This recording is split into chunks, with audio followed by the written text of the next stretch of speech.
Gamers. Gamers? We're live. I think we're live. Are we gamers? Did we invite some gamers? We invited some gamers. One more than usual. Did the forecast say gamers? No, it didn't.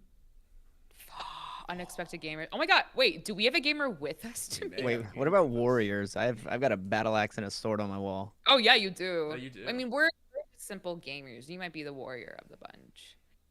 We are but humble gamers. Yes. You are above us, Mr. Tanner Metro. Everyone in chat, give it up for Who's Tanner the new Metro. guy? I want to. That's what Yeah. the chat says. Yo, on the spot like that. Oh my god, that's my dog. That's my dog, Tanner Metro. So hello everyone, welcome back to the Score Esports Live on YouTube. As you guys know, I'm Elizabeth Marchini with my co-host Dimitri Pascaluta, and today we are joined none other than Tanner Metro. And I want to see claps in chat. I want to see claps. I don't want to see one person not clapping for Tanner. Okay? It's fine. Okay. No, clap. Don't feel obligated. No, No, you know, feel they're obligated. They're obligated. They're obligated. Clap, chat. But Tanner, do you want to introduce yourself and like what you do? Who's your favorite person to play D&D with, stuff like that? Yeah, sure. I am Tanner Metro. I think just the other day I had this conversation where that's just my name. It's not like a Danny Phantom type thing. It's just my name is just Tanner Metro, and that's kind of how I've known around the world. I do shoutcasting, most importantly, I guess, like more specifically for VALORANT. I did the VCTs and all that good stuff, kind of leading up to the major events this year. So that's what I do. I talk about VALORANT. I play VALORANT. I love VALORANT. And my favorite D&D player, person to play with, is well, if I said his name, you guys wouldn't know who it is. So by default, it's Liz. Wait, what? We take those. Yeah, it's Liz. Just take I said. those. Take those. Yeah! There you go. See? Woo! All right. What is going on?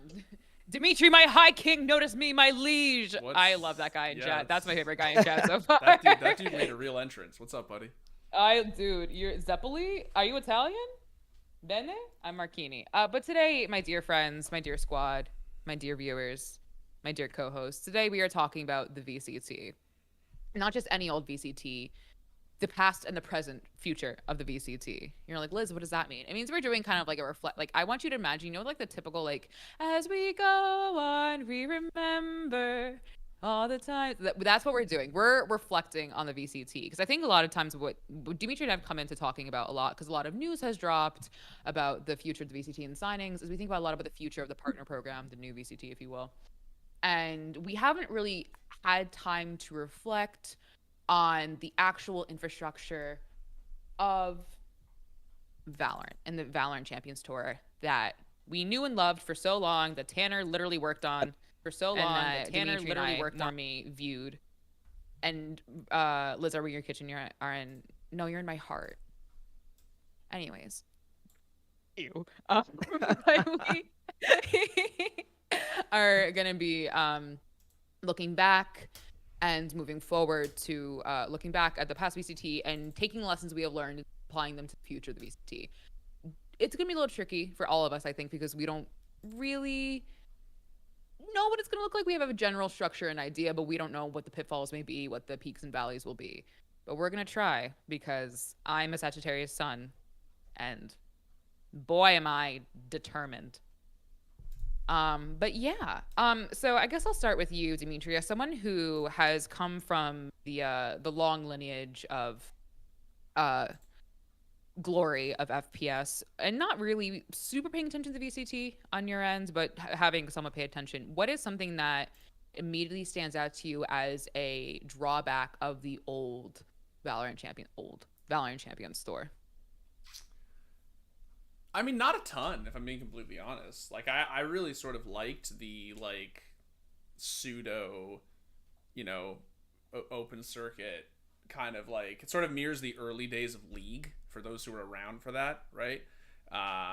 It was sort of just this, like, fun Wild West free-for-all that had, like, definitely more structure than League, because obviously Riot has grown a lot in 10 years.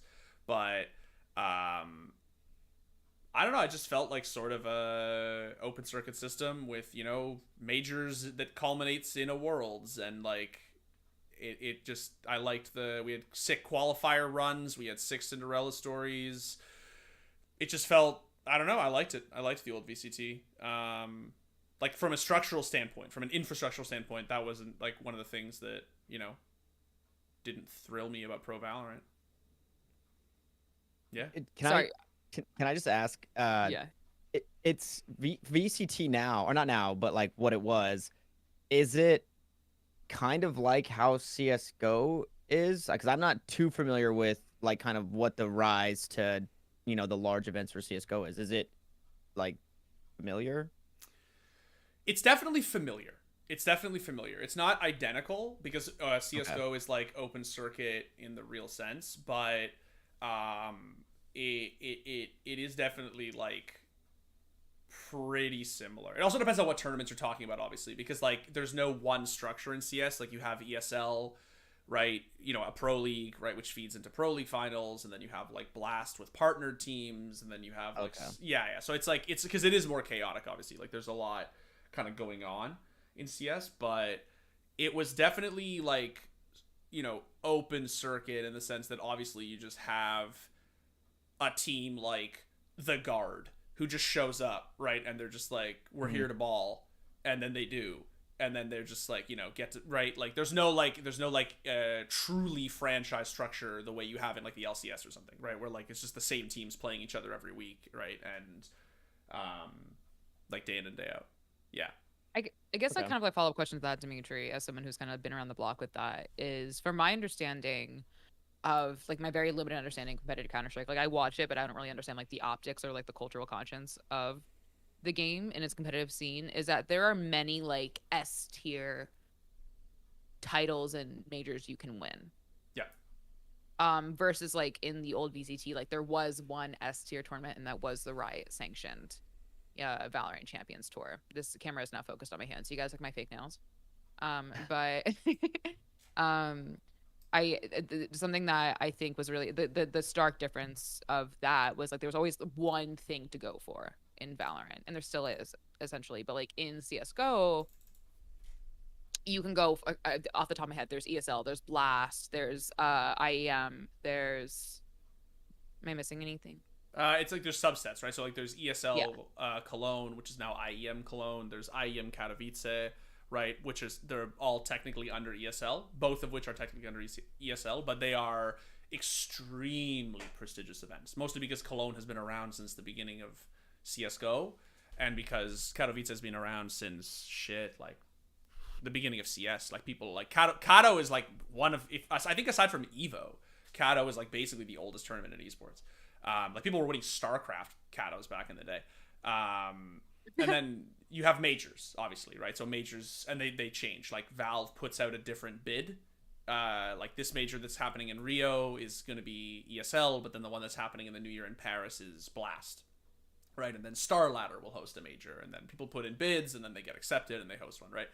And the major is the only like truly Valve sanctioned tournament in CS, and they're very hands off with it, unlike Riot, who obviously like run like all of their first party events, right? Like the Champions and the Masters.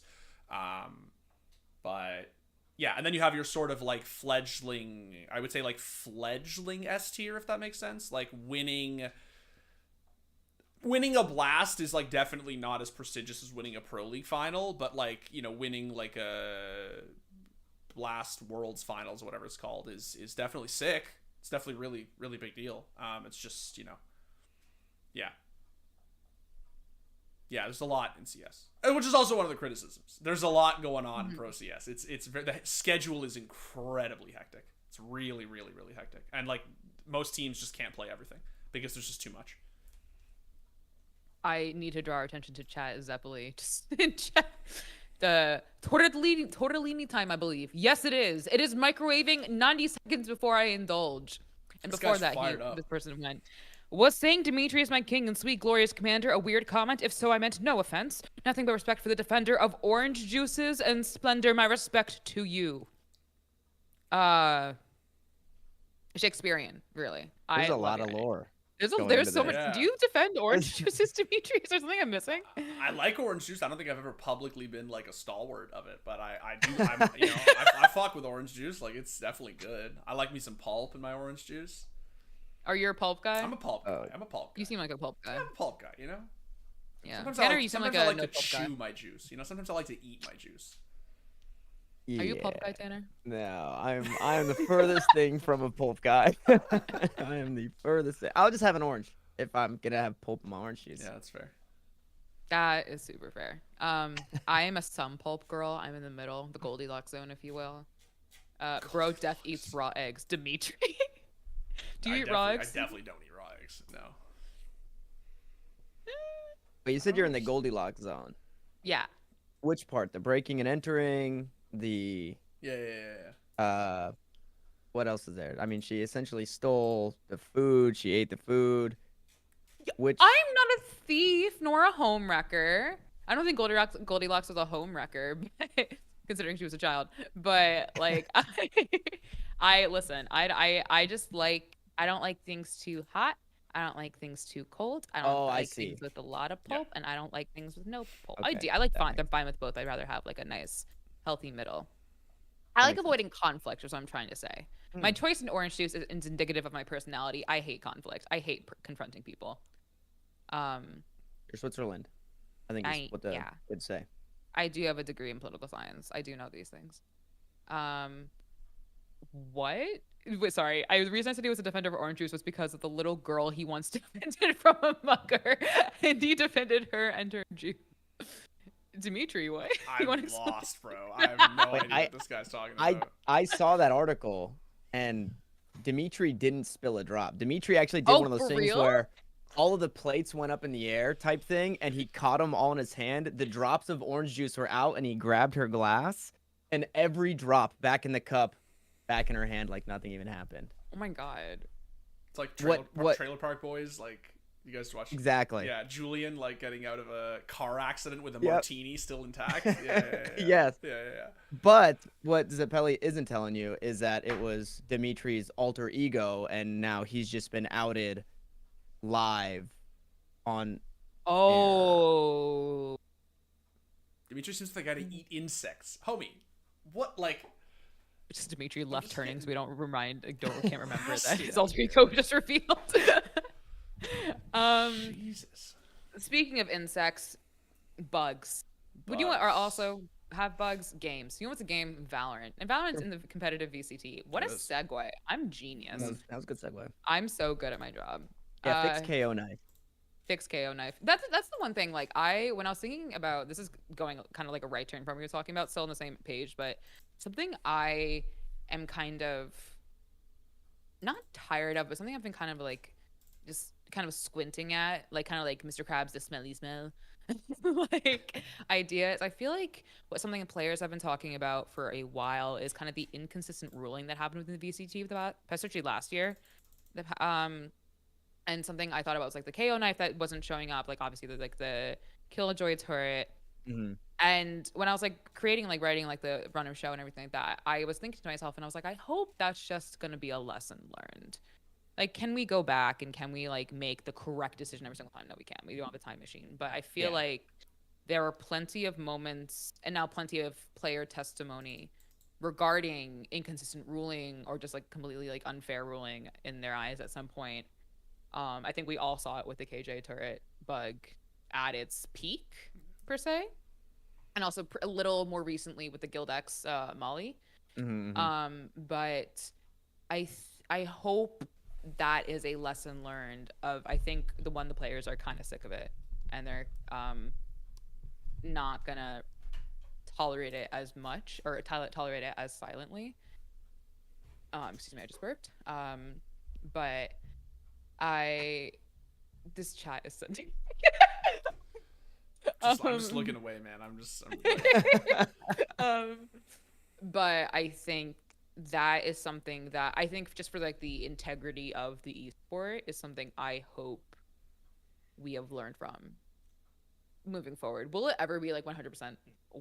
But like, I don't know, Tanner, I see you thinking. Yeah, it just sucks because like we have to remember that this game is 2 years old, and like for anybody else, it would be like whatever, like, oh, we're still figuring it out. But because it's Riot Games, you know, like you're expected Riot Games to really have it figured out because they've been running one of the most popular, if not the most popular esports for the last 12, 14 years, whatever it is. Yeah. but I do think that like there is still a little bit of like leniency because bugs that happen in League of Legends and the way that that stuff works is so completely different than, you know, the stuff that's going to pop up in Valorant. And the games are obviously different, right? 27 minutes into a game of League of Legends and some weird bug happens and they take some time to see if they can recreate it. If they can recreate it, then I think they either remake the match. If they can't recreate it, then you just pick up right where you left off. Obviously, League of Legends is, you know, just as momentum based as any other game, but Valorant is like the most momentum based. So it's like, it's so hard for Riot to be perfect when something like this happens because the smallest things like that can completely shift the momentum, right? It could have been an X set winning that game after replaying, or if we went back in a time machine and the turret never did that, maybe they do win that round. And so, yeah, I think to your point, it'll never be perfect, and I just kind of like want to put it out in the air that just because it's Riot Games, like we do still have to be a little lenient because Yeah. like, what are they going to do? Like, ask CSGO how they did stuff like that? It's also the expectation is different. One of the things that we've talked about a lot with the growth of Valorant, right, is that it's basically the first, like, esport to sort of, like, grow up, right, in the truly modern age of esports, right? So, like, there was jokes, right, and they were funny memes, like, obviously, back when Project A was like entering beta, and like there was all the talk, right, obviously, of like, you know, the players that were gonna like switch to it, the CS players who were gonna switch to it, and then like I remember like 2 days after the beta came out, there was like the Twitlonger professionally retiring from Valorant, right? Thank you so much for the storied career, right? Like there was this joke about how everything is moving at light speed in Valorant, right? Because like I remember when the game was in beta, people were talking about, you know, obviously like what's the franchising going to look like, right? Like where, you know, how quickly can we turn this into CS? How quickly can we turn this into League of Legends? And there's a reason for that. People want salaries, they want jobs, they want a sick, thriving esport. But Valorant is in this unique position of sort of not being allowed to have the like teenage dirtbag phase. It's not really allowed to have growing pains, or as you said, Tanner, like people are way less sort of forgiving of them because they want, you know what I mean? They want, like 2 years ago, this game was in beta, and now we are like moving from Masters and Champions to true franchising, like actual real friend, right? Like that's a crazy timeline. That's a really fast timeline. And so, yeah, it's like, it's just sort of things are moving faster than Valorant can sort of keep up with. That being said, I do think Riot is doing an exceptionally good job of keeping up with it, because I think they knew what they were in for when they started this. But yeah, I mean, bugs are bugs, man. Like, you want to talk about bugs? Yeah. Let's talk about CS:GO. Let's talk about the fact that if you throw a molly behind a smoke, you can just get wall hacks through a smoke and kill a dude, and everyone in the game just sort of shrugs because they're like, oh yeah, it's been in the game for years, it's a known bug. It's like a gentleman's agreement. We take those situations. It's not cheating. It's not like, because what are you gonna do, right? Not shoot the guy, like, right? So it's just, yeah, like. It's I don't know. I mean, I think people are a little too. I understand why the pros get heated. That's also a separate point, because like their job is to win, right? Their job is just to win. Obviously, they're gonna get upset if they, like, you know, lose a game off what they consider to be an unfair ruling. Nobody can hold that against them, right? So they're always going to be the most sort of outspoken. Fans the same. Watching your favorite team lose, you know, is not because of what you think being an unfair, you know, advantage is not cool. But yeah, anyway. That's it.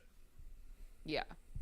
I mean, I think to both points, I think there's kind of like two separate points being made here. I think like the game being buggy and the game being like literally like an infant. I understand that. Like, I understand, like, I think we've all seen I call it the bug book, like the list of bugs that's like publicly available for everyone, by the way. The rule book and the bug book are publicly available. So if you are like, why are they doing this? You can find out. You know, they have, and if you haven't seen the bug book itself, it is just a list of agents, maps, abilities, and screenshots of each thing that is not allowed. That is in the game, you're able to do it, or that is a bug, but you're not allowed to exploit it, basically. But I think there's a different conversation between the bugs being in the game and et cetera versus the rulings. I think those are two different conversations for me, because I think we've kind of seen a pattern of inconsistent rulings and what some people would consider unfair rulings. I think that's also a much larger conversation that would require like research and like numbers and things like that, and like also like testimonials and things like that. So I kind of want to like put like a pin in that because I don't feel comfortable like broaching the subject here because I don't have all like the data in front of me. So if anyone on Twitter wants to come after me, no. But I think so something and then kind of thinking about that, Red Carrigo said in chat, I'm sorry if I mispronounced your name as well, Valorant needs to level up when it comes to patching bugs. I remember the Blitz hook bug, and they were fast in fixing that. I don't understand why Riot is slow in addressing the game's bugs. And then Blur Rogue, I'm so sorry for mispronouncing your name, said, I think a major issue with the bugs is that they do address the bugs to the VCT players. They just don't actively attempt to patch them, but instead leave them inside the game for players to have to avoid during the game. Is Valorant really Tanner, that buggy of a game? I want to just ask this and really twist the question before it goes to Tanner. Is Valorant really that buggy? I feel like it's not that buggy, honestly. And I also feel that way. I feel like the people who think it's that buggy are the people who are like trying to do weird shit, or the people who are playing for 14 hours a day. They're getting in 26 matches. And sure, a couple of times a day, doing stuff like that, playing as many different scenarios as you can, you might eventually run into something. I think, I don't think it's that buggy. I also think that a lot of this like weird, Valorant is buggy. We need to fix bugs. Yes, obviously. I don't think, I'm not a game developer or a QA guy or anything like that. So I don't know what it takes to fix a bug, but I would imagine it's different to fix a bug in a game like League of Legends where it's a MOBA versus a game like Valorant, right? And like things break, and I would imagine there's a lot that goes into that. So, and I don't think it's that buggy. That's like that part of the question. I do think for the rulings question, if we just had like a demo system like Counter-Strike does, which everybody's been arguing for since the inception of Valorant, a demo system, and then this is like a dumb, like little like hip pocket idea, but if you think someone is bug abusing, then you have each coach say is allotted like a challenge flag, and at the end of the game, win or lose, you can challenge that, but if you're wrong, then you're punished for challenging, right? And so I don't know if you can pause it, have a demo system, go back. Hey, this person's bugging. We're going to roll it back to this round. Like, I understand there'd be a lot of pauses, but there wouldn't be a, hey, we're done. This team won. Everybody, let's go to bed. Oh, wait, 2 hours later, and 110-minute timers on the stream later. XZ and FPX are now getting back on stage and stuff like that. So, yeah, I think a demo system would fix a lot. And I don't think the game's that buggy. Like, sure, the pros find bugs. No, pros are the always pros go through the map. The pros are always going to find the most bugs. They're always going to, it's like, these are it's like if you buy a product, right? Like you buy a treadmill or something and you run on it for 3 hours a day, every single day, or for like, obviously yours is going to like break first, right? Like obviously yours is going to wear out first, right? Like the pros are testing the limits of this game every day. They're obviously going to be the first to find the bugs. I personally just don't think the game is that buggy. Maybe it's because I come from, one of the games I come from is Siege, and Siege is like actually, and I think the only scientific technical term to use is dumpster fire for like how there are bugs in that game, man, that are just like, it's like, yeah. And there are reasons for that because of what engine the game uses, right? And like, it's a nightmare. But I think relatively speaking, I feel like Valorant isn't that buggy. I think that like, I feel like if your main complaint with Valorant is that the game is too buggy and like it's causing too many problems at the pro level, I feel like you really need to learn what a demo system is. And like I just really feel like there's a couple of glaring things about Valorant that people should be militating for, and I just don't really feel like it's the game is a technical dumpster fire is one of them, right? I think all things considered, the game is actually quite polished. I actually don't really think that it's that, especially considering it's only 2.5 years old. I don't think it's that bad.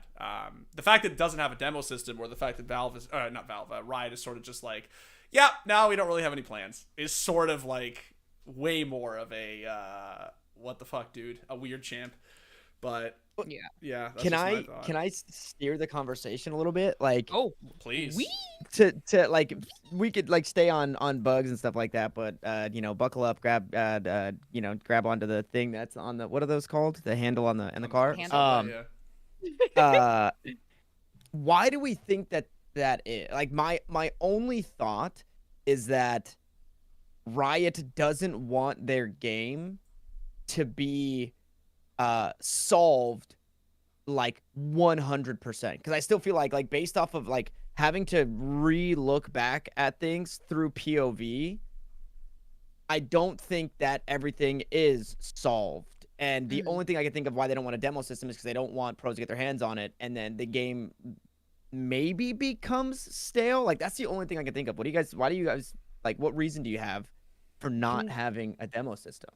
I just, for the pause of conversation, because I don't think everyone in chat might, because we have 150 people watching, might know what a demo system is.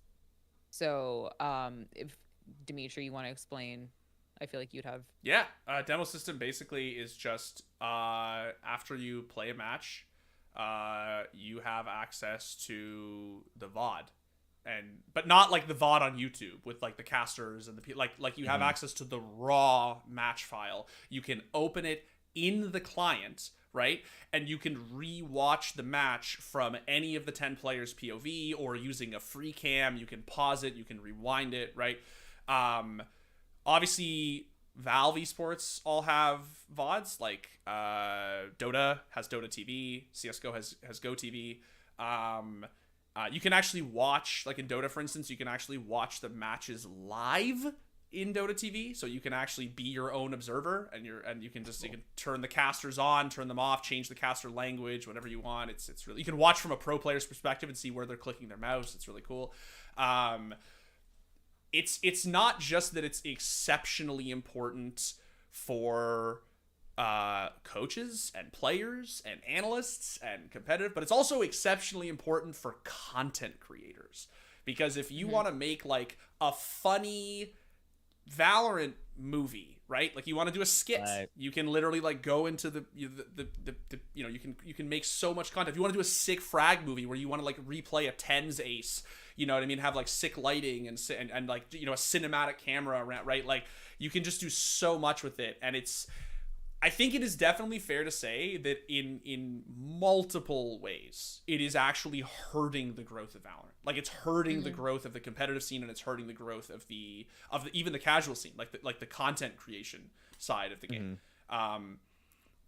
Why not put it in? I feel like the only real answer could just be it's hard, and I mean, why not just I'm gonna be like a real, you know, like tongue-in-cheek here, right? But like, why not just make a third Ion kit or whatever, right? Like, it's just, you know what I mean? Like, you sell skins and make a ton of, like, it's a lot of work for like really what is in essence just a massive quality of life improvement for, you know, everyone who plays the game, right? Right. And I imagine that when you're bootstrapping a video game like this, which I get it, it's Riot Games. They're like $100 million company, and their game is doing exceptionally well. But, you know, it's still a new game. It's still 2 years old. They're still sort of trying to turn it into like a global giant. It probably looks a lot better when you can make a ton of revenue from things like skins, you know what I mean, and battle passes and whatever, and put new maps in and new agents and new, right, as opposed to, you know, you go to your board and you're like, well, we spent 6 months making a demo review system. And they're like, okay, well, how much did it cost? Be like, oh, a fair bit of money. And it's like, well, who's going to use it? Be like, I mean, like the real turbo versions, like the real tryhards, you know, the YouTubers, the coaches, right? Like, but your average, like 16-year-old ranked demon is really not going to care, right? Like they don't give a shit. They just want a new Vandal, right? So that's me being ultra pessimistic. But I do think that for all that Valorant, we've hyped it up as being this game that hasn't been allowed to have a teenage dirtbag phase, I feel like not having a demo review system in 2022, man, if you're like a $100 million studio like Riot, like that's a tough look. That's a tough look. And when they just came out, like, maybe you guys remember the announcement more vividly than I do, but like I just remember being like genuinely stunned that like when they talked about it in one of their like dev blogs, you know what I mean, or whatever it is, like when they said, they were just sort of like, yeah, we have no plans. Like they just adopted no this plans, like yeah. really like, and I was just like, like, wow, like okay, like that's a bad look, right? Like that, I just feel like that is, yeah. Anyway, it's a tough look. To say, Zeppeli, if I had to compare it to an animal, I've been compared to a puppy in a lion costume. But I think someone in chat talked about it. I think Valorant, not being allowed to have a teenage dirtbag phase. It's like, I love that. But it has had the luxury and the privilege of being able to grow up in an environment, or be in an environment rather, that has watched so many others grow up in, and has had to go through like the trials by fire of esports and competitive sports. I think someone hit on it in chat, like there's the coaching back in CS:GO. That was I mean, maybe Dimitri, you can shed some light on that, but that was a pretty significant thing, a pretty significant deal. Oh yeah. And that's a scary thing to kind of allow to create and possibly allow to happen in a game that's already kind of been under fire, but we have discussed maybe unfairly for its technical aspects and people taking advantage of that. For me personally, I don't really know why they won't do it. That might be a reason. The reason might be is like they just don't see a need for it. They probably have had discussions. I would be shocked if they had no discussions about it. Maybe they don't see reason for it. As someone said in chat, like they have the observer mode. You can follow mollies in the observer mode. Like you can free cam and observe. Like you can do all these things. For me, it would just make sense to like, they have the pieces to do it. I don't know why they aren't going to do it yet. Knock on wood that they do it, because it'd be sick. It's also like for you, Tanner, like that, I imagine that'd be so much easier for like people like you who like actively have to like analyze these VODs and like learn like tendencies of players and teams and agents, to be like, hey, I want to see how they do this and do that. Like that would be so much easier for you to be like, I want to know this lineup and why they went over here, like things like that. Yeah, like I think like the worst thing about it is, well, man, like, because I don't think that that's a good excuse to have for Riot, if that is their excuse, to say like, well, they can, already go back and watch the matches, and you can follow lineups, you can do this, you can do that. Because like if you're only rewatching VODs or like scrims, like you don't even have X-ray, right? So how can you talk about like scenarios happening, or like you see this person was here? No, you don't. And you also don't even hear his footsteps yet because he's not in range. So this guy that you saw catwalk, who is rotating all the way through spawn and then eventually comes back through mid and into B main, and you're like, what the hell? That guy was all over the place. Like you have absolutely no idea because you're watching your scrims POV and you're just clicking through your 5 players as a coach, right? So that almost seems like, and I know that Riot doesn't feel this way because obviously what they've done for this esport thus far, but it almost feels like we don't care that our pros and our coaches and even players that want to get better at the game themselves, like casually, we don't care that they would get use out of this. Like we don't care that this is literally this would change the game for a coach. And so like it makes me feel like outside of the coaching bug where coaches could literally just like free cam in game and they had wall hacks for their team, like in Counter-Strike, outside of that, it feels like it's silly. Dimitri brought it up. It's silly that you have absolutely no plans, right? So even like thinking about it holistically, you could have said like, if they were thinking, well, there were bugs in Counter-Strike with theirs, so we want to make sure that ours is okay. Like if they were like, hey, we're in deliberation about it and we've thought about this, but we understand that it's not something that we can just force, like that would make sense. But for them to say, we have no plans. Yeah. That is the same as we do not care, right? That meme, So like that's what it feels like. I think that's the other thing also, like when you consider like everything they put in for the next VCT, the new VCT, like the tournament system, the Ascension, like all of these new pieces of infrastructure that they have had to build and they have had to plan. Like if you were like, hey, we're a little busy, I get it, bro. Like you have had to build recently for like, that's completely different. But the fact, if you were like, it will come out later, or like, I would understand maybe they're working on it for the partner program. it is odd to me, and I always assume like just something over malice. I don't think they don't care. I would assume that like there are many, whether they be technical or whatever reasons, that they won't implement it.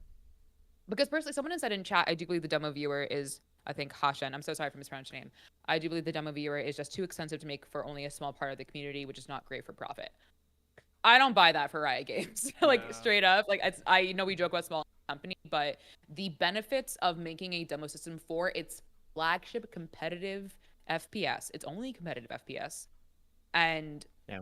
like if you look at like what they're trying to create or what they have created with the VCT and how institutionalized and how mainstream it is, not to have a system like that seems kind of like a no-brainer is odd. At best, it's odd. Yeah, at best. Yeah. And it's because I can't imagine like putting in all these resources for people to become a pro player, the Ascension team, the Path to Pro in-game tournament thing, and just being like, well, actually, when you get there or while you're there, it's gonna be even harder. You know what I mean? Like, not even harder, but like... No, I've said it before, and I'll say it again because I obviously have friends who do analyst work and coach work Shout out to you guys. For CS. Claps in chat. Claps in chat to all the analysts out there and the coaches. I've said it before to them. I would just not be an analyst in Valorant.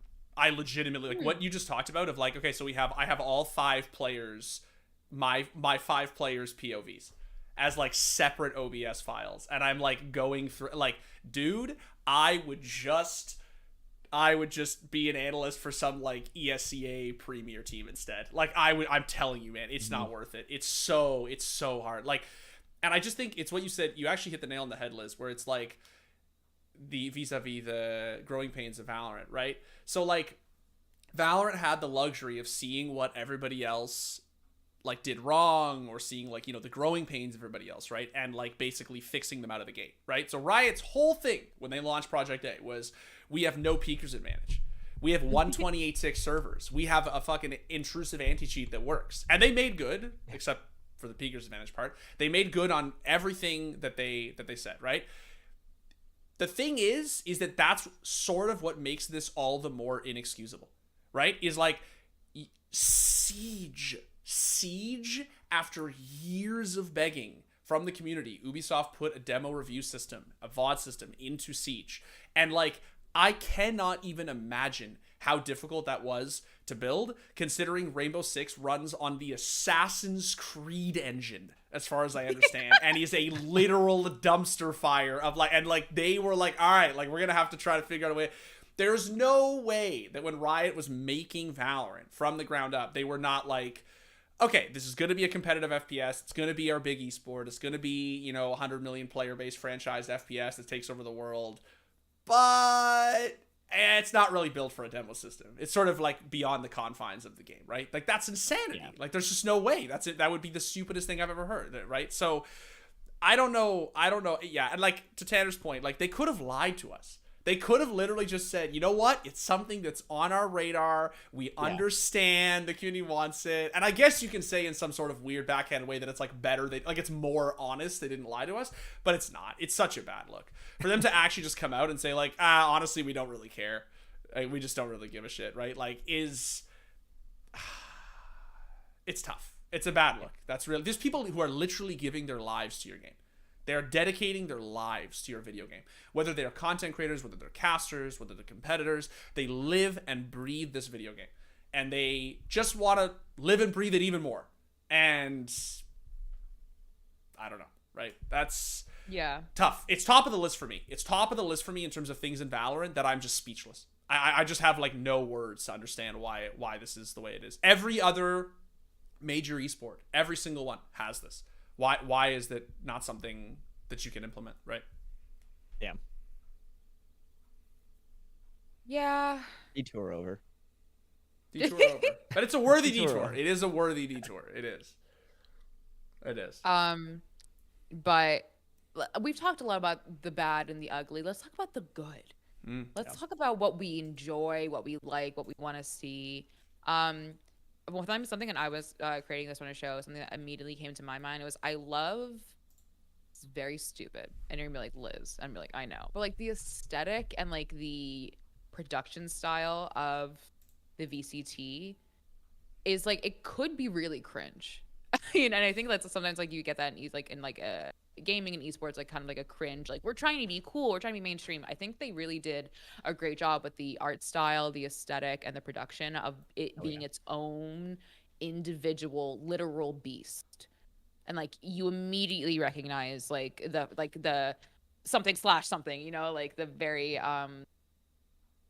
specific like typography, copy, like things like that. I think that is something they've really hit the nail on the head. Like I think that there's the joke that like Riot is a company pretending to be a game development company, and like as much as we joke about that, like their expertise in how they create their media in as far as like in connection to their esport, whether it be League or whether it be Valorant, has always been fantastic.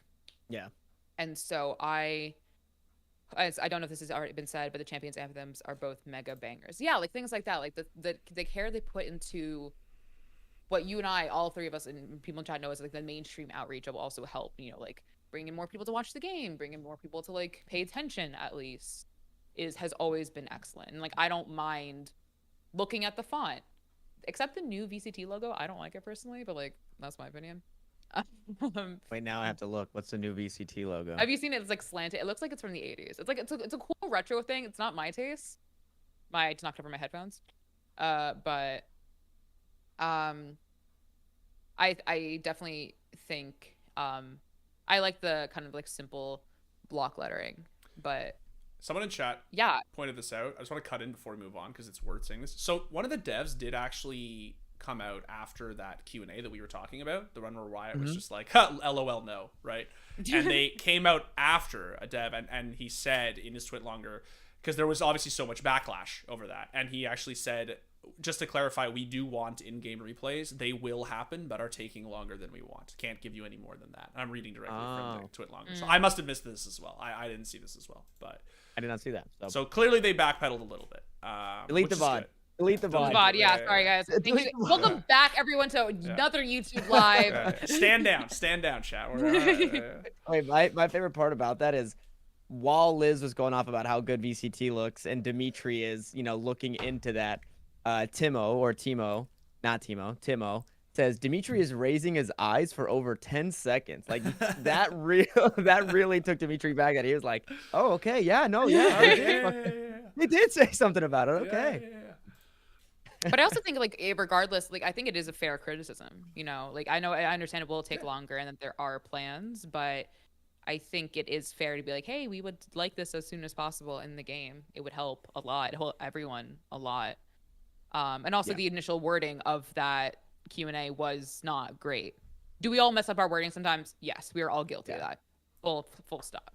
And so I think that helps color the situation a bit more, especially, and gives it a little more context, gives a little more like leeway, if you will. But there's still like I do have a very strong desire, the competitive integrity of the scene to it just make it so much better, and I think they know that as well. And so but also they have like so many other, like they deal with like Chamber, the mess they created with that. Is that a bald eagle outside my? Are we talking about Chamber? Is it time? Wait. Sorry, I thought it's a turkey. I thought we were getting to the good. I thought we were getting to the good stuff. What are we talking about? Talking about Chamber. I mean, like in terms of like other messes they have to deal with, and like in terms of the monster they created with Chamber. You know what I will say though, vis-a-vis Chamber, is that the solution is genuinely very simple, and that's just delete him from the fucking video game. They can't. Every problem. Every single fucking problem. They can't delete the agent that is like. They can't delete the brain dead zero thinking agent that half the people in the world play, because his abilities are literally a deagle and an op, and they just think like, oh, I'm using utility. Look at me. I'm a good Valorant player using my abilities, which are a deagle and an alarm bot down. Oh shit, I just got wide swung. Let me teleport out of here real quick. Oh shit. Oh, I'm out of position. Oh my bad. Hold on. But you understand, like, if you were to delete that agent from the game, to talk about, like, the butterfly effect that would happen because of that. Like, yeah, you get rid, I think Scott said it in chat, you get rid of that problem for sure. Like, easy mode, gone, right? The scrambling that has to be done, and, like, the literal, like, player compositions, like, player, not team, player compositions. I'd have to sell Yeah, they like. Yeah. Does Gabe have a job? Like, yes, he does. Yeah. I'm kidding. He obviously has a job. One of the best mechanical players in the world.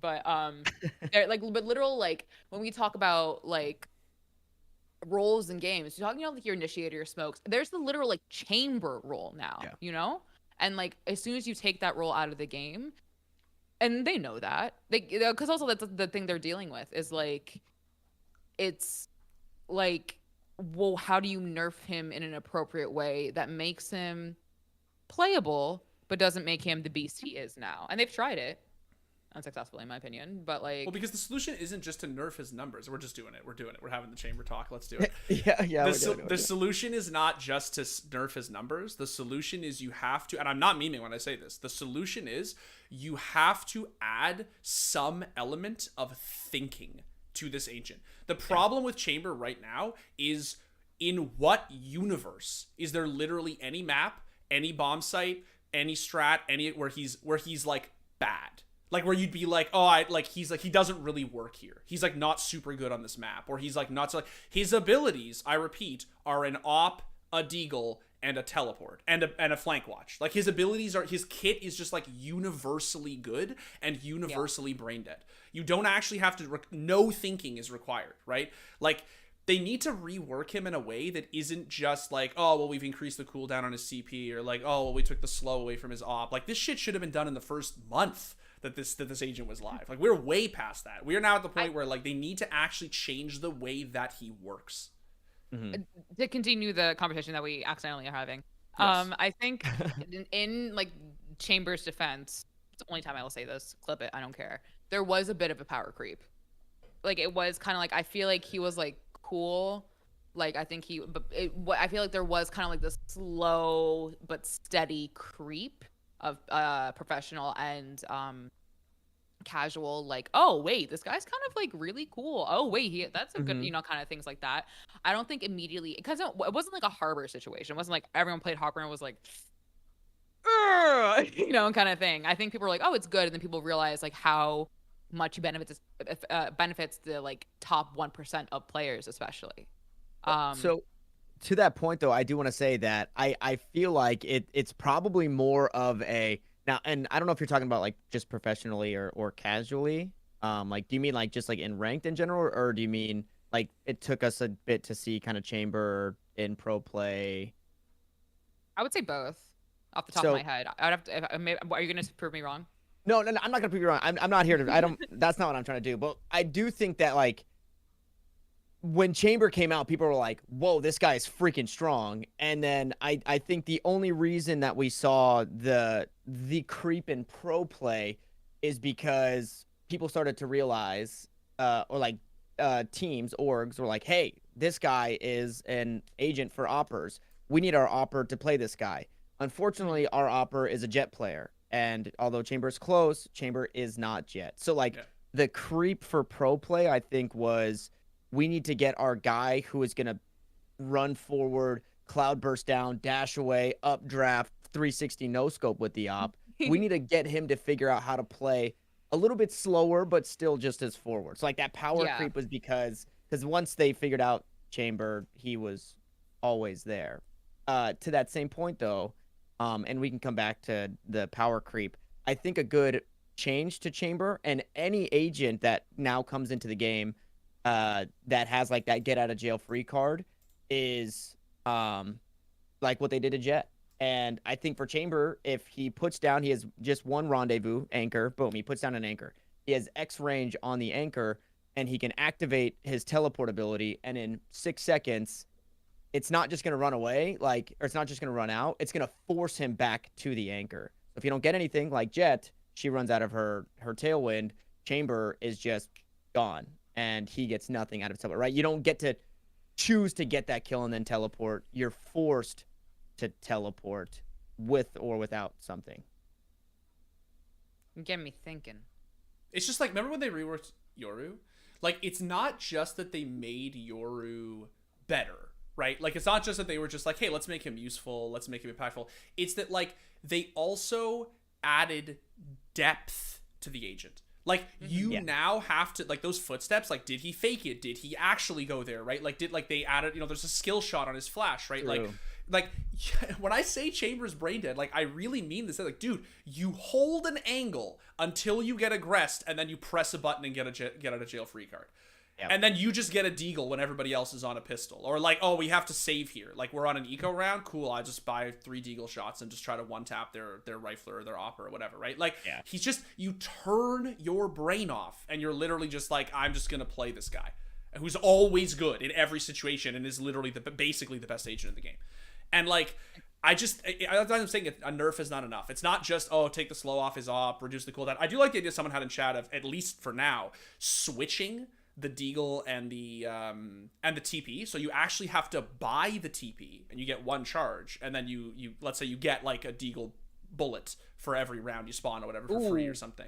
Okay. That's economy wise makes me nervous. Interesting idea, right? Like, but I just think like I said, I think it's more than just taking away, you know what I mean, like his numbers. I think it's a Yoru thing. I think they need to think critically about like, how could we make this agent, like, yes, a little bit less oppressive, but also like harder to play. Like, right? Like, how could we add depth and skill to this, right? Because there is no question that, like, this, I guarantee you the first people in the world to tell you how utterly brain dead and strong Chamber are the single best players in the world who actually use him. Like, all I see on Twitter, at his height especially, right, are cracked pro players talking about how utterly ludicrous this agent actually is, right? Like, he's just, like, anyway. I have only bad things to say about Chamber. Only bad things to say about Chamber. He's handsome, though. And there are no ugly agents in Valorant. So that's the other side of the ugly, The pretty. Good to bad. The ugly and the pretty. The only good thing about Chamber, I'll say this on record. There's only one good thing about Chamber, and you sort of alluded to it earlier, Tanner, which is obviously what they were kind of going for. I like to play entry. Like, I like to actually be the first one in when I play. And I was but I hate opping in Valorant. I don't op in Valorant. Probably because I'm an opper in CSGO. So I really don't like opping in Valorant. I love playing Jett because I love playing a true entry fragger Jett. I was really annoyed how for like 2 years of the game, I would take Jett, be a rifler, and people would be like, you can't take Jett because our opper needs Jett. And I'm like, she dashes onto site, homie. What do you mean my opper needs Jett? Like, I'm the entry. Like, let me play Jett. I think it's really cool that they turned Jett into more of an entry fragger by releasing Chamber, and then the oppers could actually go and have their own agent to play. Right. That was cool. I enjoyed that aspect of his release. I enjoyed literally no other aspect of that agent. I wanna be chaotic. Can I be chaotic? Go for it. Do it. Sure. Send it. We'll I know we've talked a lot about, stuff we want, like the VCT, and I'm gonna kind of bring it back to that, talking about Chamber. Something we've had a little bit of hint of, and I was gonna, because I love chaos, is agent bans. And I would love to know your guys' thoughts on agent bans and if they should be implemented in the VCT. We've seen little like dabbles of it here and there in other tournaments. But especially chat, because I would love your guys' opinion on this as well. Do you think each team should get a pick and a ban of an agent, or is it just not, like, you can't do it quite yet because there aren't enough agents? What are your thoughts? And also, please feel free to give your most chaotic opinion, because I want to cause chaos. Thank you. I'm curious how Tanner feels. Tanner, do you feel that we are at the point where each team should be allowed to have, let's say just one ban? Let's say just each team gets to ban one agent. Do you think we're at that point yet, or is it still too early?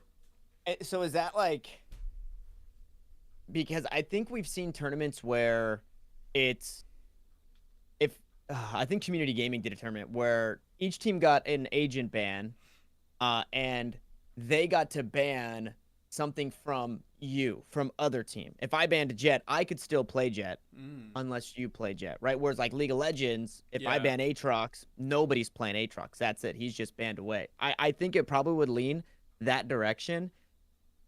Oh man, what I think happens when we introduce bans, I don't think we're there yet, because one agent would be banned, right? 2 agents would be banned. It would always be Chamber, and then it would always be I guess Jet maybe, and then like your Raze players would start to play more duelist. Like we would probably pretty specifically see those two bans almost all the time.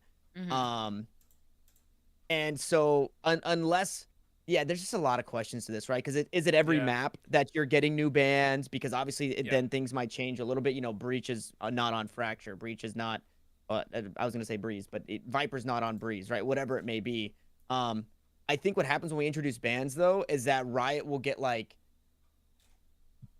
be allowed to introduce more overpowered agents because when it comes to the pro scene, they could just be banned away, right? Like Riot will almost be like forced to make people that are worth banning, Right. which I think could get super weird. What if we said one ban per team, and it's nobody can play the agent if they are banned, right? So like it's if one team bans Neon, they too cannot pick Neon, but it's per map. It's per map. So going into a map, you know each team bans an agent. Going into the next map, each team bans an agent. Do you think that it would right now? Do you think it would be too restrictive? Do you think it would suffocate the depth? Like for instance, you know, I think it was whose Neon was like absolutely insane on Breeze, right? Like you know you have and there's just the other team just can't find an answer for it. They're just like, this dude, let's just ban the Neon, just get rid of the Neon. They don't want to let them play it, right? Or Ye's Chamber is just way too insane on a particular, but just get rid of it, right?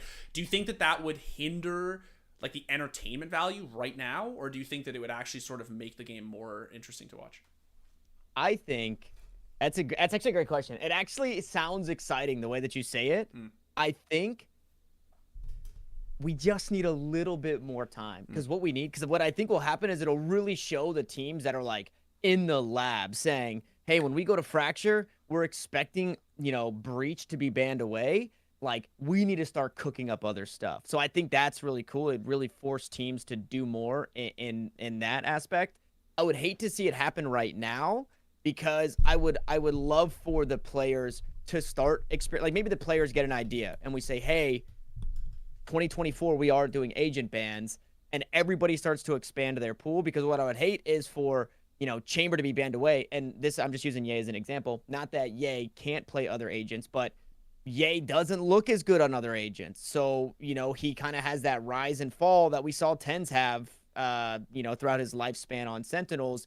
And the fans are actually hurting because they're like, what the hell, man? I want to watch Ye pop off. And he's going 9-16 because he's just dashing into a cloudburst every round. So I would really like to see that. I think that the team that works the hardest and puts in the most work on the server would be rewarded by a system like that. Yeah. Just not yet. That does sound very exciting, though. Do keep in mind, and I'm curious what Liz has to say, but do keep in mind also that it works the reverse. Like you made that point earlier that, you know, if they put bans in a game, then Riot has a little bit more wiggle room in terms of making an agent, you know, a little broken. Keep in mind that if Chamber is banned in 80% of pro games, they're gonna have to change something. Like at that point, they force their own hand, right? Because like if he is just if the whole pro scene is literally just being like, nope, he's broken, nope, he's broken, nope, he's broken, we don't want to play this year, we don't want to play this, right? At some point, Riot's gonna be like, okay, he has an 80% ban rate. Clearly, we have to like nerf him or rework him or like whatever, right? Because like it really puts the spotlight on that, and we've seen that happen in other esports, obviously, where there are bans, right? Like that's how one of the ways in which devs actually, you know, monitor the meta, right, is they just see like if everything is first pick, first ban material, then like, or one thing rather, then obviously they have to address it, right? So it could help the balancing as well. So okay, but to that point, is because the way that Valorant works that both teams can play the agent, is that also kind of just like a, you know, it's whatever button? Because like for League of Legends specifically, if I'm a good top laner and I play Aatrox, or even in the pro scene when Aatrox is banned 80% of the time, it's like, okay, yeah, this champion rather. I don't know why I said Pokemon. This champion, this champion can literally 1v5. Yeah. So we have to make changes because he's so strong. Whereas in Valorant, it's like, yeah, we know that Chamber's strong, but you guys both have one. So what are you complaining about? I think what's going to happen is that you'll have basically pro teams saying, yes, we can take him. Obviously, we can pick him, but we just don't want to play the game when Chamber is in it. Right. It's just so oppressive that like we'll take the Unfun. hit, right, and not, you know what I mean, just because we don't want to have to deal with it, right? And that's when Riot sort of has to be like, guys, they hate our agent. Like Yeah. he's actively making Cool. the game worse. Like, okay, we gotta change it, right? Like we gotta change it. Like we have to like, and that just happens, obviously. Like if people just start banning Yumi in like 80% of games, right, because of how broken she is, and people just sort of, it's not quite a like a, what's the term, right, like a gentleman's agreement, but it's like sort of akin, where everyone just basically says, just take it off the board, just take it off the board, nobody wants this, right? Like and that's not what you really want to see bans be used for. What you want to see bans be used for is like the sort of exciting stuff we talked about earlier. Like, oh, you know, this one, like Zelsis plays Neon on Fracture, nobody else does, but he's so good at it. Teams can't find an answer. The other team decides we're gonna respect ban his Neon. That's cool. That makes for good entertainment. Cool. Every team banning the same agent because he's insanely broken and is ruining the game. Riot at some point is gonna look at that and be like, okay, we have to nerf him because this is just not the solution. Yeah, I think that I think we just need more time before bans because, like you said, right now it will just be a detriment to the viewing experience because every game will be the same gentleman's agreement. Chamber's good on every map. Let's get rid of Chamber, and like that's just kind of how we do it at the pro scene. We just ban Chamber all the time. Yeah, it's a very exciting conversation because I like that idea of, you know, banning, like respect banning somebody and then forcing a team to be like, okay, Zelsis doesn't play the Raze, but somebody else does. Now they have to make changes kind of around the roster. And again, you just get rewarded for like kind of cooking up cool things. Yeah. I love causing chaos. That was good. That was a good question, Liz. Yeah. It's a good one, right? That was good. Listen, sometimes you just need a little Sagittarius in your life to cause a little bit of chaos. You know what I mean? Wait, you said you're a Sagittarius moon? Sun. Cat moon, Cap rising. Sagittarius, Cat Mercury, moon, Sagittarius, Venus. Cat rising. My mom would know exactly what you're talking about. Do you want to see my chart? Okay, yo, I don't know if anyone of our social team is watching. Put this on First astrology it was the Timo TikTok. impression, now it's this. Oh my god. No, look at my chart. Look how unbalanced it is. Hold on. Look how unbalanced that is. Is it loading? Oh no. Oh. Wait, you're like a full like support character that's like all the stats on the right side and like no literally defense, no it's attack all on the right side.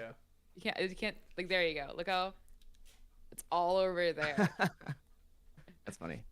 I've had people look at my chart and ask me if I'm okay. Oh. I'm Are not. you? The answer is no. Oh. But all right. What is this is kind of another chaotic question. What's like something that's mid in the VCT? You know what I mean? Like what's like something that's mid and you're like, like something that isn't the old VCT that you'd be like, I don't really care if or if not it makes a return, or I don't really like something that you just literally just like are like ambivalent about. EMEA. Scott. EMEA. Scott, you can't say that. I said that last week. I was like, every team in the EU is mid except Fnatic, and I sort of said the same thing, and I got roasted. So that's actually funny. I can't think of anything. Like, I really liked years 1 and 2 of VCT. I thought it was really cool.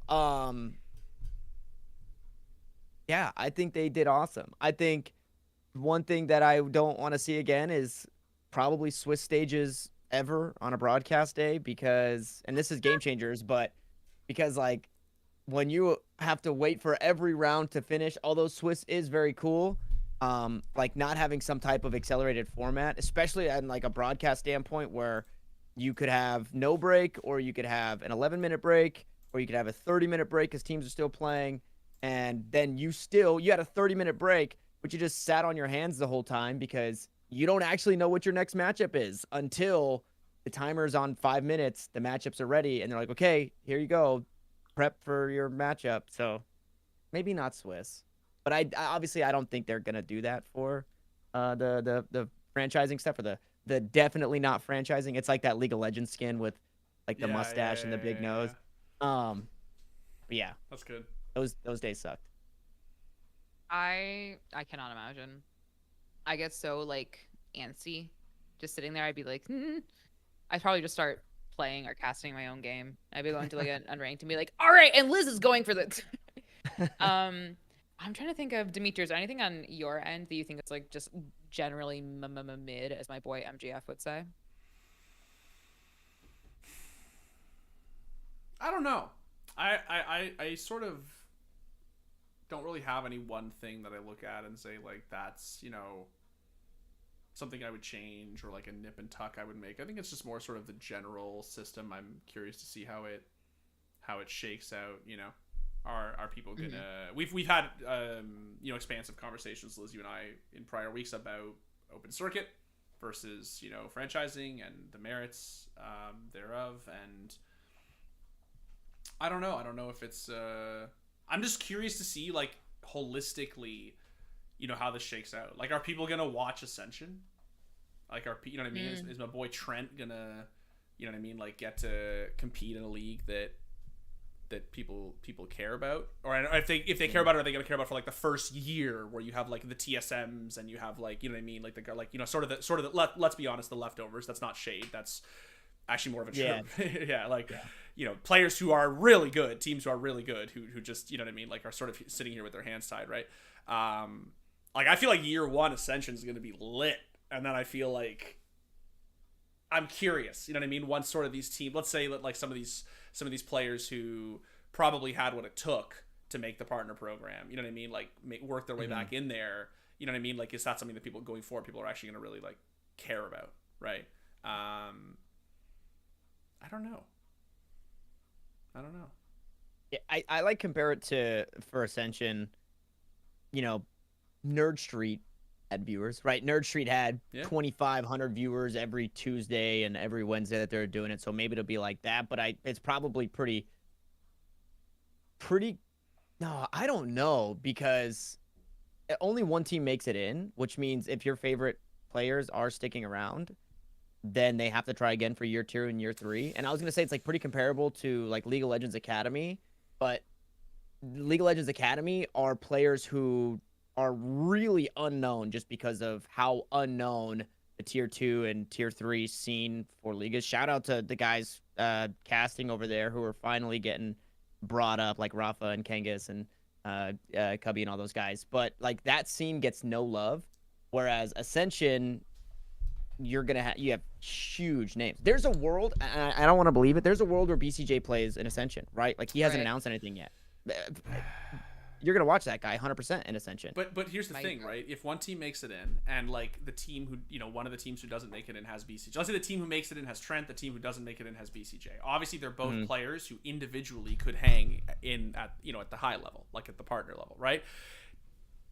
Doesn't the worst place team in the partner program just sign BCJ for the next season? Like, doesn't it just, what I'm saying, you know what I mean? Like, doesn't it sort of get to a point where like, you know, and I shout out to a few, like there's a few players in Siege who did the Siege has a challenger league, obviously, to get into pro league, like Achieved, he plays for Siege's TSM Siege team, right? He's a world champion this year, won the Invitational this year. This guy was grinding in challenger league for like literally years. Like this guy was trying to just get into pro league from challenger league first. He got into pro league, man's a world champion, and he made the run. But people always point to him and say like that's a guy who stuck it out. That's a guy who said like, you know what, I'll run it back from overseas. Because you know how painful it must be to fall short in Challengers League, to, you know what I mean, like do a season after season of Ascension, be like, homie, like I was already good enough to play, you know, at the pro level when it started. I just didn't get lucky, and like now I'm trying. And I'm just wondering if like the standouts, like the really great players, right, like the Trents, the BCJs, what have you, they just somewhere down the line they just get signed. They just get signed to a partner team, right? You know, who's sort of mid or sort of like who's looking for a shake up or whatever, right? And then you sort of just pick the meat of the Ascension, right? The best bits, and then you sort of leave the carcass. And I'm not really sure, you know, I don't know. I have no idea, right? It's hard to call. It's really hard to tell, yeah. It's hard to call. I don't know. I think that was also one of the risks that Riot had to be willing to take with the partner program, was that literally happening, was that like your star makers, you have the people like the Cinderella stories you created, the people that you supported, the people you literally made a documentary about, Yeah. like would not find a spot in your premier program. That was a risk they had to be willing to take as a consequence of, like, that was going to be a consequence of their actions regardless. Mhm. And like it is a shame because, you know, I love BCJ. Like, I just using BCJ as an again, like, I love BCJ. I mod for his stream. Like, guy is my goat, and it is truly, and like him having to put out a twit longer, clarifying misconceptions about his health, like, which is like, I think I called someone out in the stream in chat who kind of talked about that and said XYZ and what BCJ talked about. So if you are being weird about that, go read his twit longer. He explains it fine. Don't be weird. Get your head on straight. Thank you. But that's the thing that they had to, like, you had to be willing to, one, change your storylines, to change the look of your game in a sense, right? Like, at the end of the day, like, how long were we talking about Dimitri? And like, I don't think you and I discussed this every Tanner, like, that tens might not be on sentinels. Like, that was a discussion we were seriously having for a really long time. And like, if we're not gonna kid around and say that like tens is like not the face of the game, is not the face, has been the face, the superstar of the game. Does he put up the best numbers right now? No. But like, also, like, he hasn't, I don't think he's like played enough to be comparable to anyone, but like, or maybe he has, I don't know. But like, he is the literal face of the game. Like, I just recently looked back at the Champions 2021 hype video, the day one hype video. He's front and center in the thumbnail. Like, Yeah. And they had to be willing to take that risk of like, oops. Sorry. You're good. My computer had a little. They had to be willing to take that risk of that might not being there. That might not be, and that's, and the players did too, for what it's worth, right? Yeah, players absolutely, knew. Absolutely. Players knew when they all either went all in on Valorant or switched over. Like, they knew that this doomsday called franchising was gonna come, and not everybody was gonna make it in. And we're already, like, there's some players who went all in on Valorant day one who were sort of left out in the wind now. They're left out in the rain, right? And that's the nature of competition, to be fair. That is the nature of competition, right? Like, and maybe it'll all sort itself out in sort of these like lingering cases. Like I said, maybe BCJ gets signed to a team, maybe like Subrosa gets signed, right? Like, maybe you have these situations where you have certain standout players who do make it in because they get signed, half a year from now or a year from now. But that just begs the question of like, what does Ascension look like going forward when you have actual newcomers who are actually trying to prove, like, I think, like, obviously we just keep saying BCJ, but like, there's obviously a few names in NA. Like, there's some players who, like, obviously I think everybody agrees are like talented enough to compete at the partner level. Like, I think like Trent, BCJ, like, I don't think anybody would say these guys are not, right now, today, ready to compete at that level. Do they need to play Ascension from a skill standpoint? Of course not, right? Like, obviously not. Like, they've already proven they can, hang with the best.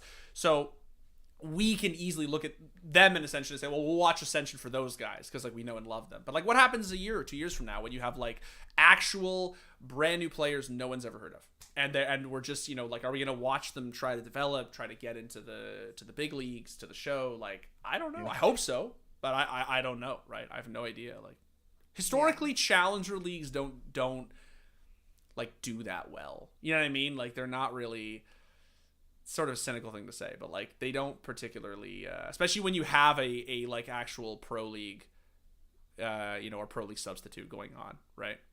Yeah. So I think we also just keep saying BCJ because that's our goat. That's our dog. That's our I also, goat. because bro, we That's played our that boy. we pugged with him 2 weeks ago for that creator event, and I was playing we were playing together on what the hell was it, Icebox, and this guy was in a 1v4 and he was on my team and I was spectating him, and bro, this guy hit 3 of the cleanest fucking flicks I have ever seen. That's my dog, bro. I literally, like, my eyebrows were like up. I was like, dude, this guy is absolutely cracked. He is so good. Yeah, that dude is, it was just fresh in my mind, man. That guy is nuts. You want to know a fun fact about BCJ, Dimitri? What's a fun fact? 1, he's the GOAT. 2, he was pro in Battalion, also pro in Apex. He switched from 2 games to get here. Did he ever play CS? Like, not competitively? Not professionally. Like, not professionally. I think he said he got to like Supreme and yeah. He's cracked, bro. He's Insane. really That's good. my dog. Yeah. That's my that goat. dude is Bestie Slay Queen. I go into a stream like that. His mechanics are otherworldly. He is like when I watch Trent play, like Trent has great mechanics, but when I watch Trent play, it's the Zaiwu effect. I just feel like this guy has walls installed in his brainstem. Like he knows, bro. He knows where people are. Like that's his thing. But when I watch BCJ play, it's mechanics. Like I just like this guy actually is just like such a crispy aimer. He's nuts, man. He's so good. BCJ or BC Slay, if you will. BC Slay. I'm gonna message him. That's his new nickname. Jesus. Your new nickname for me is BC Slay. Because I always go into a stream, I'm like, hey, Bestie Slay Queen. Like he's like, hey, Queen. Do you feel? I have a question for you, Tanner, which is that do you feel that the new VCT, obviously players sort of knew that this that this sort of like reckoning was coming. You know what I mean? Like everyone knew that sort of like at one point, the year 1, year 2, Valorant was going to shift from sort of this like open circuit Wild West that everybody had access to, everybody was sort of, cutting their teeth in, to this like rigid partner program, right? You know what I mean? Where some people make the cut, some people don't make the cut, etc. Just to ask candidly to you, like, do you feel that, this new VCT is like equally sort of daunting for talent? Or do you feel that it's actually better? Like, I'm curious, like, what is your take, not as a competitor, but as someone who also is, making a living in Valorant? Dude, I have been crying and throwing up for the last month, dude. No, yeah, it's actually terrifying. And like for myself specifically, like speaking like as candid as possible, I've like slowly but surely kind of been like weeded out almost, it feels. And so like I don't really know where I stand as a caster. And I know that I've got some stuff coming up, like meetings and stuff like that, to like have like retroactively or retrospectively look back on the year. So I'm super grateful for that, and hopefully I get some something from that meeting. But yeah, I just feel like I'm so in the dark, and like everything that I've done basically throughout the year now feels like I don't know, because I don't know what Ascension looks like. I don't know if, like Ascension's going to be way different, whereas Masters is a $250,000 prize pool, and Challengers leading up to that was $50,000, which means that Riot was, going to chill, right? They were going to give money to the production value, and Ascension, they might not do that, right? They might do $1,000 a week for 54 weeks of the year, and that's the $50,000 prize pool, and getting paid as a caster is no longer what, I was getting paid before. So it's terrifying as a caster. So yeah, like for me, for VCT, I'm in such a weird spot because I have a 6-year-old and I'm like applying to VCT Korea to move to Korea to be able to try and secure a job. So yeah, this franchising stuff, it really flips everything on its head. Because like when you look at it, like if you're comparing it to League of Legends, they have like their analyst desk, which is Dash, like always the host. They have like Emily, they have Raz, and then they have like Jat, and then sometimes Marks will be on the desk, and like Jat is like their analyst desk is like kind of like a still analyst desk. It doesn't move. And then their casters, there's like 6 casters that interchange. Sometimes they bring players on. And so if you're thinking, going into the next year, it's going to look something like that. You bring in a host, which I think Dash will probably do Valorant. If not Dash, Golden Boy will have a job. Then you bring in your analyst desk, which is going to be, Mimi and Ender, who can also cast. And then you'll probably have 2 more analysts who are also going to be casters, which is probably Sideshow and Bren. And then you have Doug and Bala. So that's 6 casters as is. And then, Rivington, who has been the guy for Riot for so long, he's going to have a place. And then like also Van Silly. So it's like, there's your 8 people, so I don't know if there's going to be the Sullys and Upminds. I don't know if there's going to be the Tanners and Dryads. Like, but dude, it's terrifying, man. It's scary for talent. It's, yeah, it's like a reckoning, or like, I don't know what that's going to look like. Yeah, I guess my question for you, and like feel free if you don't want to talk about it.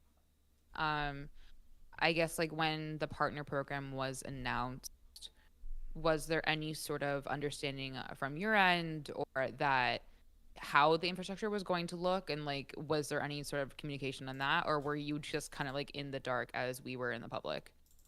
Yeah, so I mean, like I'm like an A tier caster and not an S tier caster. So I personally, even what I said right now could all be a lie because I have absolutely no idea. That's just what I'm assuming, right? When you look at the S tier talent, I'm sure the S tier talent knows that they need to move to LA because all the teams are moving to LA and they're gonna do it out of the LCS studio. Like I'm sure the S tier talent knows that. Like me as somebody who, again, like since the inception of VCT, I've been working the events, and same with like Game Changers. Like, I've got no idea. I have no idea, which is right. I think is like it sucks. And would I like to be less in the dark? Yes, 100%. I would love a little bit of light shown my way, however you say that word. But I also know that there's like I think you could count on all of your fingers and 1 foot's worth of toes, which is like 15, the people that are working behind the scenes with Riot for like all of their production stuff and like with like senior producers and stuff and making sure that the shows go on, which is why they outsource, to like the Nerd Streets and the Nights and stuff like that. There's not a big crew, which I think they're getting more people in, but it's like 15 people that run all of the production stuff for Riot. So like having to handle, I remember speaking with Riot and like them having to handle being inside the bubble for Worlds last year for League of Legends and also manage VCT when it was just starting. So it's like they don't really have the manpower to keep everybody in the know. So I don't really expect them to. But like, yeah, I've just been in the dark. I don't really know a whole lot. Like I'm just like day by day. I now know that I have a meeting next week, and that's probably where I'll get it figured out. But yeah, it's like what I would say to like talent, especially like even if you're not in Valorant, is man, it's so dog eat dog, and like I was afraid to take different opportunities because I thought people wouldn't see me, like people wouldn't welcome me on Valorant broadcasts anymore because I wasn't like just a Valorant guy. But like, I'm not trying to be the Valorant guy. I would love to be the Valorant guy, but like, I'm trying to be the dad that like feeds my kid. You know what I'm saying? So I do want to get paid. Like, that's my passion isn't the money. My passion is esports.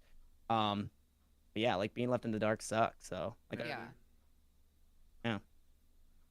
Well, thank you for sharing, because I know that's not a fun topic to broach at all. It's also like I feel like there's almost like kind of like a little bit of like a taboo subject that like you don't. That's not something we like seriously talk about in the public sphere. And so I really do appreciate you coming forward with your sorry, I just got a Slack message. Your analysis sorry, not analysis.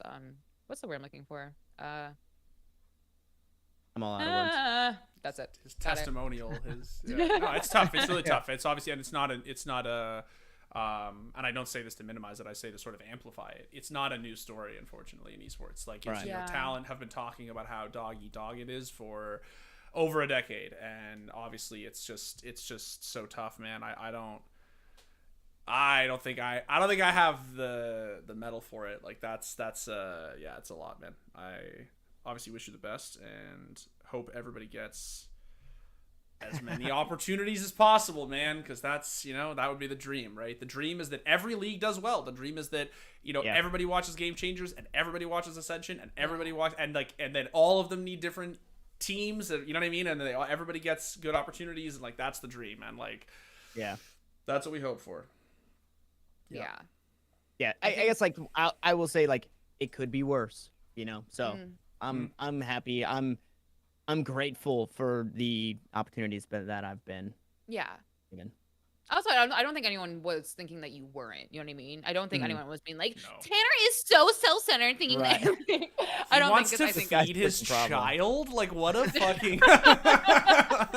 I think that also like the internet kind of, we've also like been conditioned to be like, we must add context to every single thing I say. Therefore, like, but yeah, I think something you kind of talked about was like the Game Changers aspect of the VCT, and that is something that obviously is like Riot's like Riot's like flagship initiative. Yeah. They have not received a format change. They are still pretty much going by as far as I know, by what they have been doing. First time we're gonna have an international championship in Berlin, upcoming in November, because it's near my birthday. Chat, when's my birthday? Does anyone know? Tanner, do you know when my birthday is? 11th of November. That's my brother's. That's really funny. Oh shit. That's their birthday. My birthday's Oh, the 22nd. I got them mixed up. The 22nd. Yeah. Isn't that cool? Isn't that so cool? That is pretty cool. They're 11/11 and I'm 11/22. My mom could have had 2 Scorpios. Isn't that crazy? I missed it by 3 hours. You're making fun of me, aren't you? That would have. I mean, I totally would have sucked. I'm gonna have to ask my mom what you meant by that later. But I think that's one thing that I think has been kind of, and this is not on Riot's part, in terms of like my mid, is I wish there were, and this is like a much more of an indictment of our society, a much more mainstream focus on game changers. Like, I think how many times will you see people in the scene being like, hey, if like people watch partied game changers, that's literally gonna be game changing. Yeah. Like, nice. yes. But like, and I think it's been, you know, we can talk about how gross the Twitch chat is, right? And no, let's not. And like let's that, we don't have another 5 hours to talk about it, right? I would need to bring in like professors, doctors, and everything like that. But I feel like I would love to see, and maybe this could be on Riot's end, or maybe this is just like I'm just talking about like why the society itself. I wish there would be a much more of like a initiative to get people to support game changers, whether it be like watch parties or like merch for game changers. Are there like game changers like specific merch? That would be sick. Like that, I would cop that. And I guess the VCT also has great merch. That's another one of my goods. Like, but I feel like right now, like I talked about this the week before and the week before that. I thought people like orgs having game changers teams would have been rewarded in terms of program, like people who were awarded partner program spots. I was wrong. And I thought that might have been a requirement to have a game changer team. I was also wrong. I know that was like maybe gonna be a requirement, then they took it out. Or that was the rumor. But I think that's one of my mid things is like I think like Riot have done a really good job creating such a great infrastructure for it, and just the initiative itself is really, really great. And just I wish they were just kind of like more push for it, because also like some people like just like they still don't know what it is. Like I mod Tenz's chat, not Tenz's, that Zekken's chat. Zekken's chat, and like he watched party game, awesome, but I had to create a command in his chat to explain to people every single time I just hit my camera what game changers was, because every single time you heard I was like, it's the girl, you know, thing like that. But yeah, I think that I would be I wish there would be a little more initiative there. I would think it would be cool if like maybe they had their own anthem. Like that would be really, really cool. I just learned that we have a specific hashtag in the game changer scene, here to slay. I just learned about that. I didn't even know that. Yeah. I didn't know that at all. I honestly think that somebody did something like that, like Radiance or something like that. And I think it got memed pretty hard, here to slay. I'm not 100% too sure. I have to fact check that. That's the VCT one. Here to slay. Yeah, I think what it comes down to though. So I'm like super hypercritical. Like I argued with the Valoranting guys, the production guys with Valoranting, about like only having 174 seats at Game Changers Berlin, and like how I think that sucks. And so we argued for a really long time. So like I'm super, but like when it comes to it, I think this taste of game changers that we've got, obviously keep doing game changers, right? The game changer is not going to stop. That's that, you know, it's an initiative that Riot is pushing forward, and it's an incredible initiative. But we're seeing that in these first couple of years that we are, as my webcam freezes, I am being you look so, there you go. Okay. That we are as a society not really ready for it, right? So like I think it's like it's a little bit of that, and we just keep baby stepping it.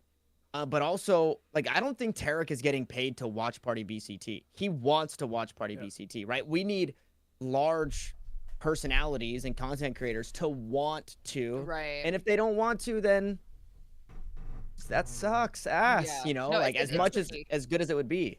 Because it's like you know, you create a space that is safe for marginalized genders to compete, and that's great. But like, what do we do then? Like, I think it's tricky because like, do you like put forward a stipend for every single person who has a certain amount of viewers want to watch that? Is that the steps we need to do? Like, I went to a historically college, and so I come from a background of understanding what spaces mean and what spaces can do, and having presence matter, right? Mm-hmm. But at the end of the day, the presence is not going to matter if nobody sees it. Yeah. And so, like, what's the point of the presence and pointing the initiative if it's just there and it's going to be your advertising? And I know that might be kind of harsh, and again, that might be kind of hypercritical, but like, the last thing I want is for the game changer scene just to kind of be relegated to like I have to like make a command to explain it like 2 years in, or how many years we are into game changers. I think where I come from, is there has to be, like, I think you're hitting the nail on the head. There has to be like want to watch it and want to do it. And someone said in chat, Jordan, thank you, I only can speak for NA, but the lack of parity is boring. C9 White's domination isn't captivating, since we know, okay, they're going to stomp. We're letting room for them, but I hope it's competitive. That's also like part of the issue, right? It's like C9 White is just like C9 White. Yeah. Like, I think oh, go ahead. yeah, Liz. Go ahead. No, you It's also worth mentioning, like, you know, people forget that sometimes you have to force a thing on people to make them aware of it.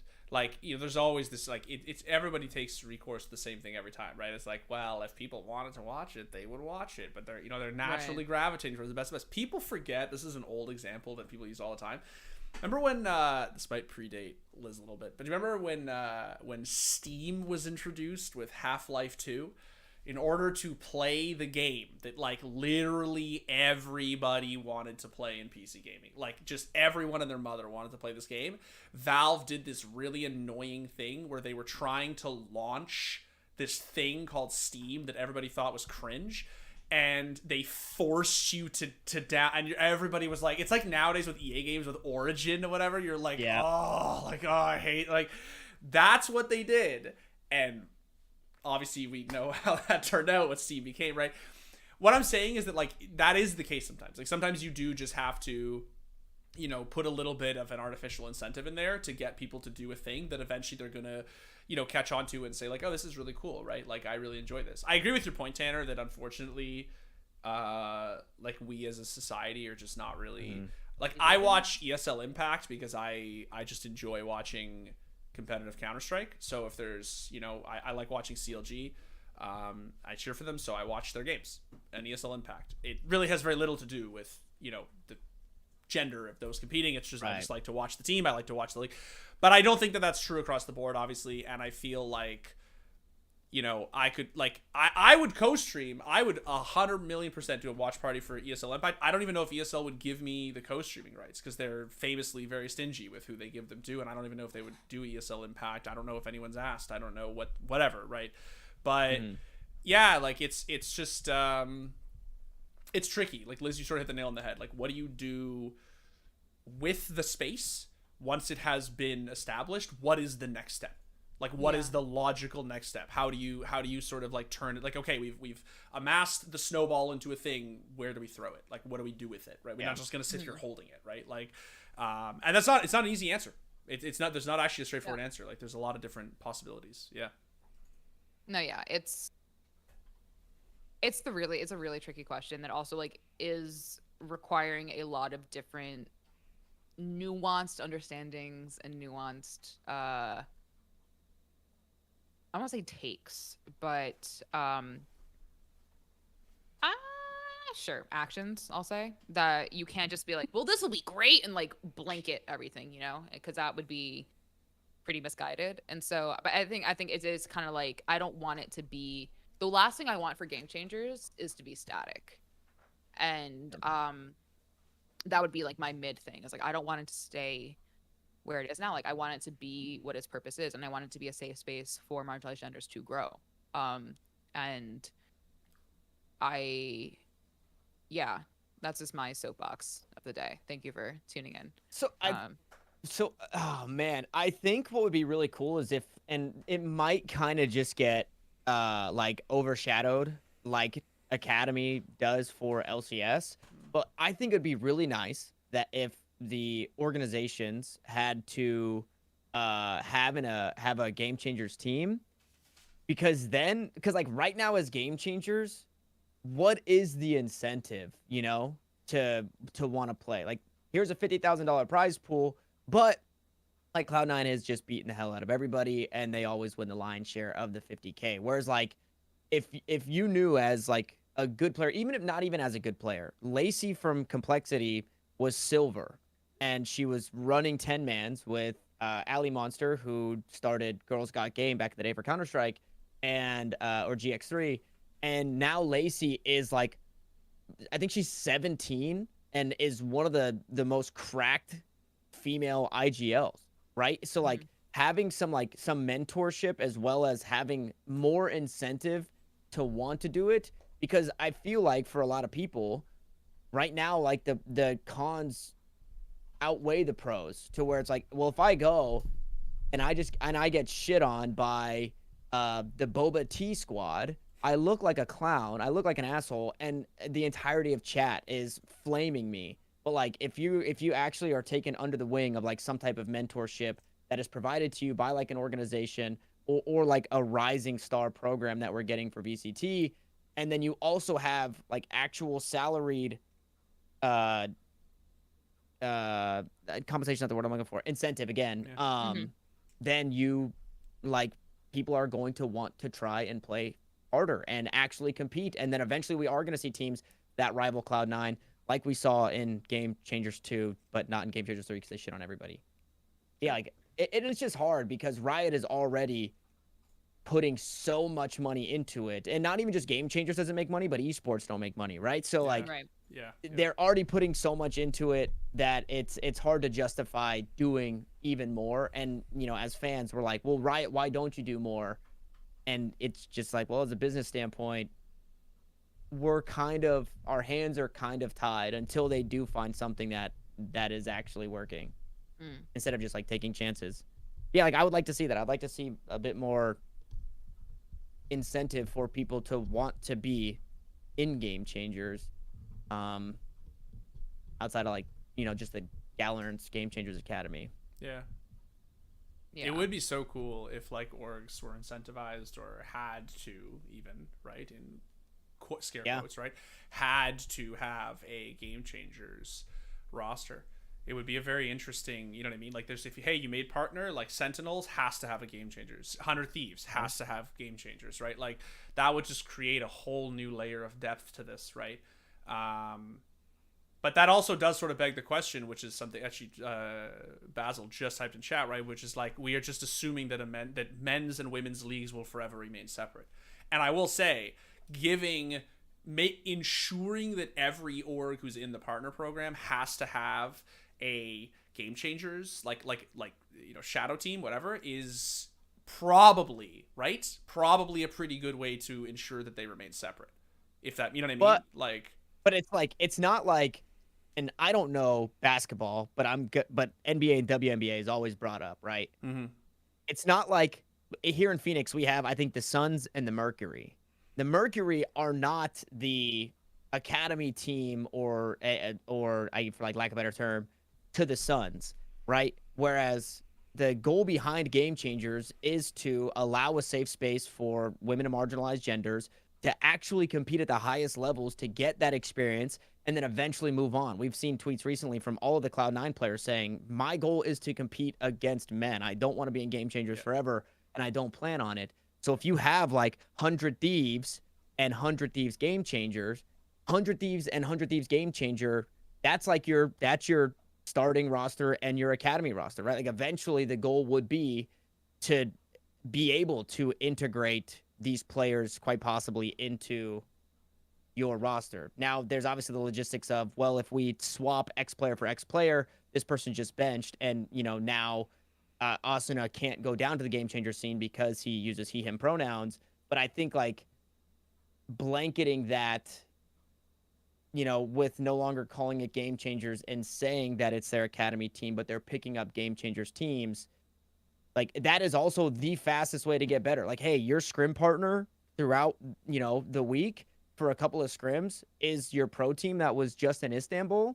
That's pretty fucking baller. Oh yeah, definitely. Yeah, and it's also not to say that like the Game Changers teams haven't been competing outside of Game Changers as Right. well. Like, and also just like it's this is a tough conversation in general, like because it's asking it asks because there's a lot of different machinations at work, and it is really tricky to talk about this because like also we're talking a lot in hypotheticals right now, and we're Yeah, talking 100%. like a lot like, and we don't know what the outlook will be.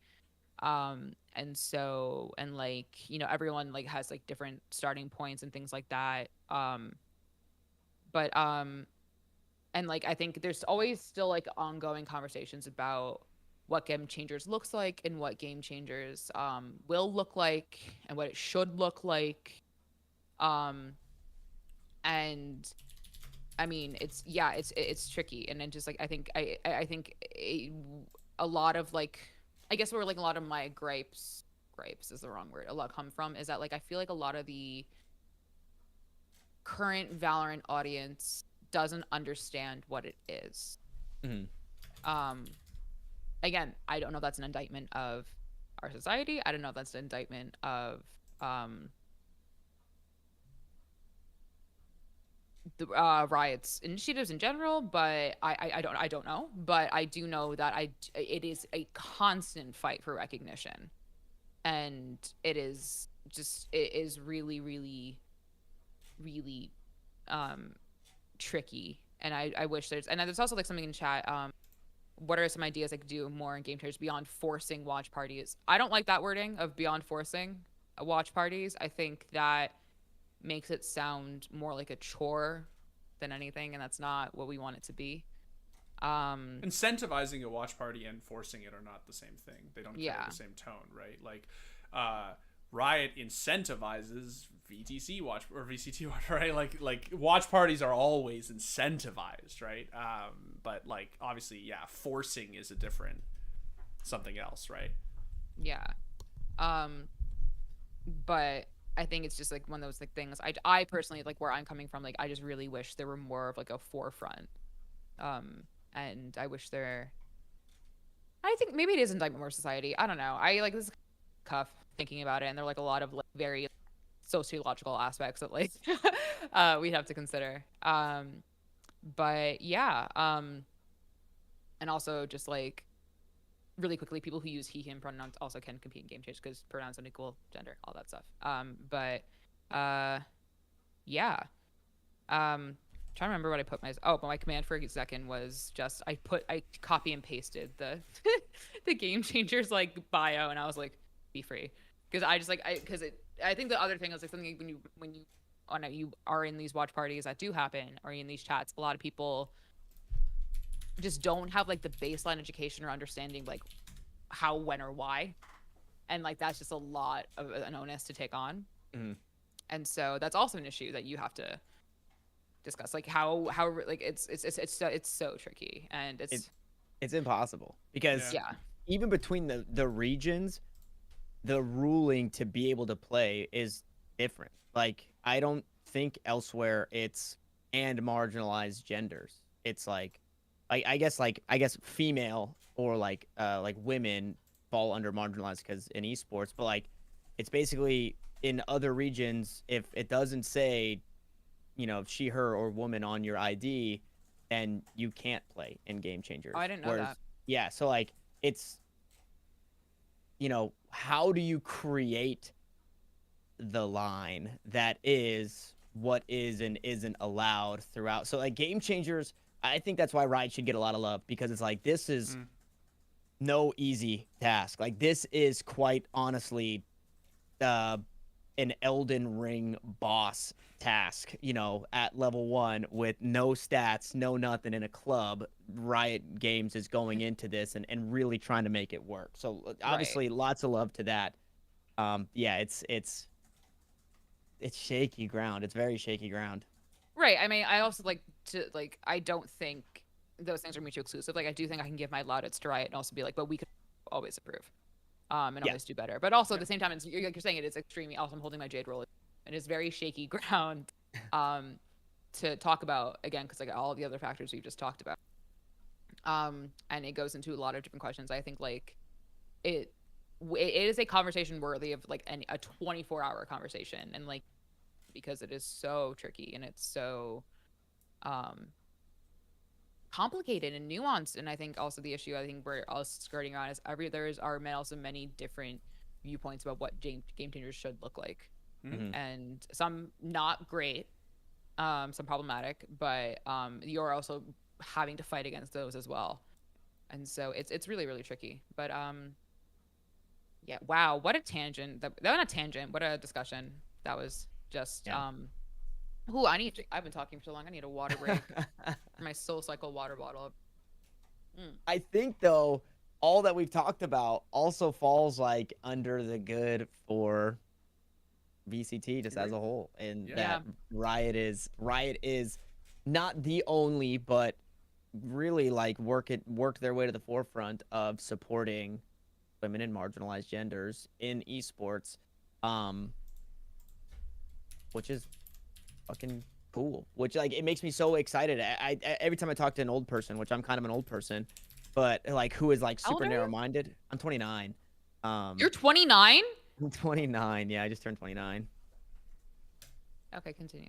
So nice being the not only boomer on the call. I'm also 29, so it's oh yeah, perfect. It's crazy how with a beard at 29 versus no beard and cannot grow facial hair at 29. And shout out Scott, 29 Club. Let's go. I lost it, whatever it was. I said I talked to boomers. And I'm genuinely excited because it might not happen now. It might take 30, it might take 50 years, but eventually like this next generation, removing extremists on both sides, like is the generation of change. Like this like millennial / like Zoomer generation, I really do feel like is going to, make changes. And it might happen when we're old as shit, but at least it's happening, which is like super cool to see that we're not just kind of being stuck in our ways, the ways of old. 29. You're stuck on that? Yeah, I'm stuck on that. I'm almost 30 years 25. old. 25.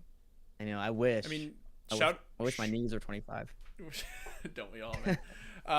Shout out as well also to Riot for like, I mean, it's I remember in between when Game Changers was announced, right, and started to shape up, and ESL Impact, like, it was definitely looking really, really bleak for like just any and all competition surrounding women and marginalized genders in Counter-Strike. It was just like like literally it got to the point where the actual advice was like, oh, you want to play Counter-Strike competitively?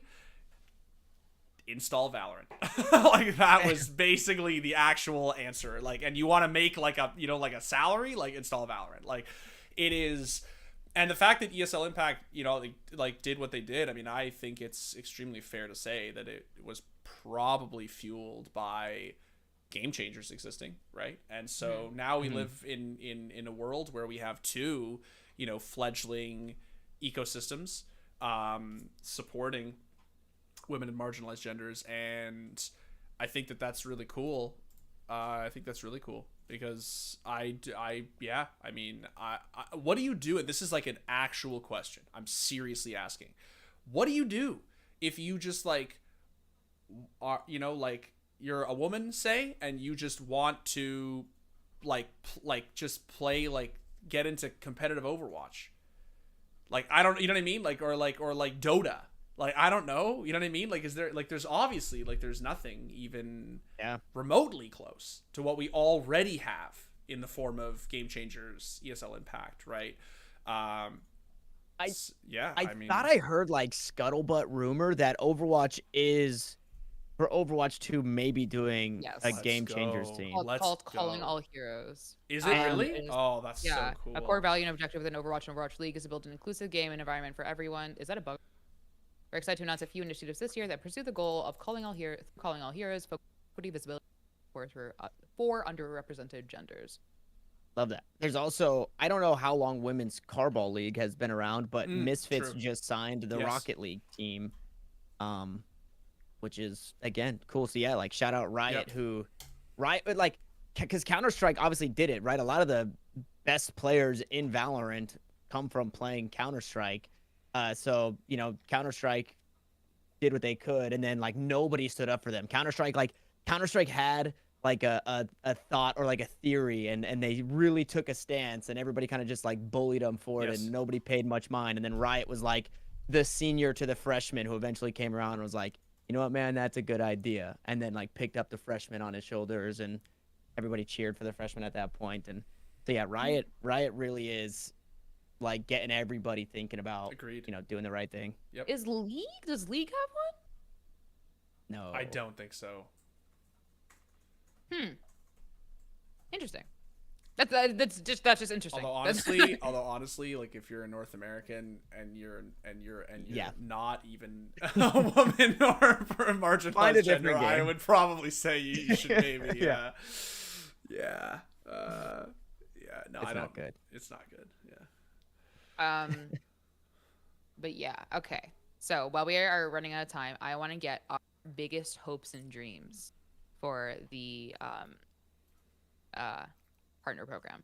Our biggest desires, our biggest I want to say pipe dreams, just things that are tangible that we really, really, really want to see Riot follow through on. I know. Liz asks big questions and then just kind of disappears. It's my favorite thing to do. I know. Look at me go. I think the question is kind of hard to answer because this year 3 looks so different than year 2 and 1, and I guess like the promises that they've made are pretty set. Hey, we are gonna have an Ascension League. We are gonna do this. We are gonna do that. Yeah, I don't know.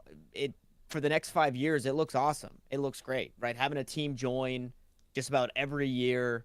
I think for like a maximum of like 14 teams. I think just keep doing what you're doing, Riot Games. Mm-hmm. Like, I feel like that's kind of the best. Like, we obviously have our criticisms, but outside of, an agent that pisses us off or, a scene that is getting love, and we would love for it to get more love, but just as a society as a whole, we might not be there, but Riot's still doing it. Like, outside of those gripes that we have, they're doing it right. And I guess I don't know why Overwatch League sucked, but don't do whatever they did to go under. That's so funny. Because I just looked up photos from old Overwatch League. Wow.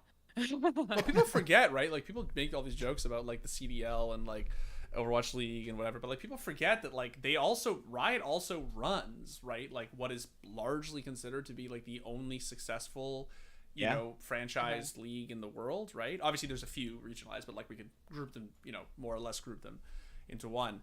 So they sort of know what they're doing. I mean, like they obviously have a vision for the things that are like really nitpicky that I would have picked out have never been an issue. Like the fact that their worlds, their champions, has a fucking lower bracket. Like that's fire, right? Like the fact that the structure is enjoyable, that the fact that like the tournaments are good to watch. I'll be honest, like I'm not like a massive Valorant enjoyer. I'm not like a Valorante like. Yeah, Liz is looking stunned right now into the camera. Why didn't you tell me this before we started the show? This is the first she's ever heard of this. But I'll say this. My like gripes or like my like what's the right word, right? Like sort of like disinterestednesses in Valorant have never really had to do with the pro scene. Like with the way that I have lots of issues with the way that like pro League of Legends is structured. Like I legitimately think that there are so many things about pro League of Legends that are just like I just really resident sleeper. Like, I just think it's like and it's long overdue in terms of fixing. I think with Valorant they've done a killer job. I think all my gripes, all my complaints about Valorant are basically, like you joked, right? Like, Tanner, basically have to do with the game, to be completely honest. Yeah. Like, I don't think I've ever actually really had any complaints about like the way the game is structured professionally, right? It's really just the game itself that I take issue with. So I'm psyched. I'm psyched at the prospect of I'm going in with an open mind, and I'm ready to get more into Valorant. And I think that from the look of the 2023 VCT and like you said, the next 5 years looking awesome. I think, I don't know. I mean, it's looking like they're going to do just that. So yeah, I do want to add, please stay true to your promise of like a prospering tier 2 scene, right? Like, don't, just because we have Ascension doesn't mean that we don't need the nerd streets and we don't need the Knights. Like, I really hope that Riot is allowing stuff like that and isn't kind of just pulling the plug on those, because that's awesome. Like, League of Legends doesn't have that, and the tier 2 and tier 3 looks like poop, and they've kind of had to like dig up the grave and use necromancy on it to try and bring it back to life, which is what they're currently doing. It's good right now. It's still alive for Valorant, the tier 2 scene, tier 3 scene. So please stay good on that, because that's everything from top down. I think it's so important. I think the last 2 years showed us that it's so important to have those tournaments. I think that one thing that is important on that note, Tanner, is like, one of the things that obviously Valorant did when they came into this space, right? Like, or I should say what Riot did when they came into this space with Valorant, was they recognized that, they were sort of creating an alternative, an answer, right? Like to CS and to a lot of the gripes and grievances that people had with CS, both as a game and like the infrastructure, right? But obviously there's also a lot of things that CS has been doing for quite literally 20 years that, have sort of become part of the lifeblood of that system and structure. And I think that Riot has done a pretty good job of sort of, respecting or like kind of, revering, right? Like, the things about CS and the culture of CS, right? And I think that like grassroots tournaments, are just like, they're the fucking lifeblood, man, of Counter-Strike. And 100%. Like, I'm with you, like, man, like the day they get rid of like the nerd streets, the day they get like that's a poor one out, man. That's a no for me, dog. Like, that's tough. That's tough. That's really a tough look, right? Like, it is. I think with League of Legends, Valorant sort of had the luxury of, Riot really had the luxury of just sort of like setting their own pace, doing whatever the hell they wanted. Dota and League came up together, like they did. There was no like sort of established. I think with Valorant, there's a lot of expectations that people have, and sort of a lot of like comforts that people want to take solace in. And I think that keeping those comforts alive, is great. You can have a fully structured, franchised, what's that thing they just announced? The Premier. Right, like tournament, right? Premier to Ascension to Masters with Game Changers. You can have the fully tiered out, whatever, and also still, not to sound belittling, but like, throw a bone to the nerd streets and say like, yeah, guys, absolutely keep doing that. You know what I mean? Like, we need those community tournaments. We need that stuff. Like, that stuff's so healthy for the ecosystem, right? And like, I really hope, I'm with you. I really, really hope they do that, because the day that they get rid of that, I think it's going to be, if and when that ever happens, God forbid, it's just going to be a like, people are going to look back with so much nostalgia, man, to year 1 and 2 of Valorant, and they're going to be like, God, like, I miss it, man. I miss it when, like, this was just a game that people could organize tournaments for, and just do it, right? Like,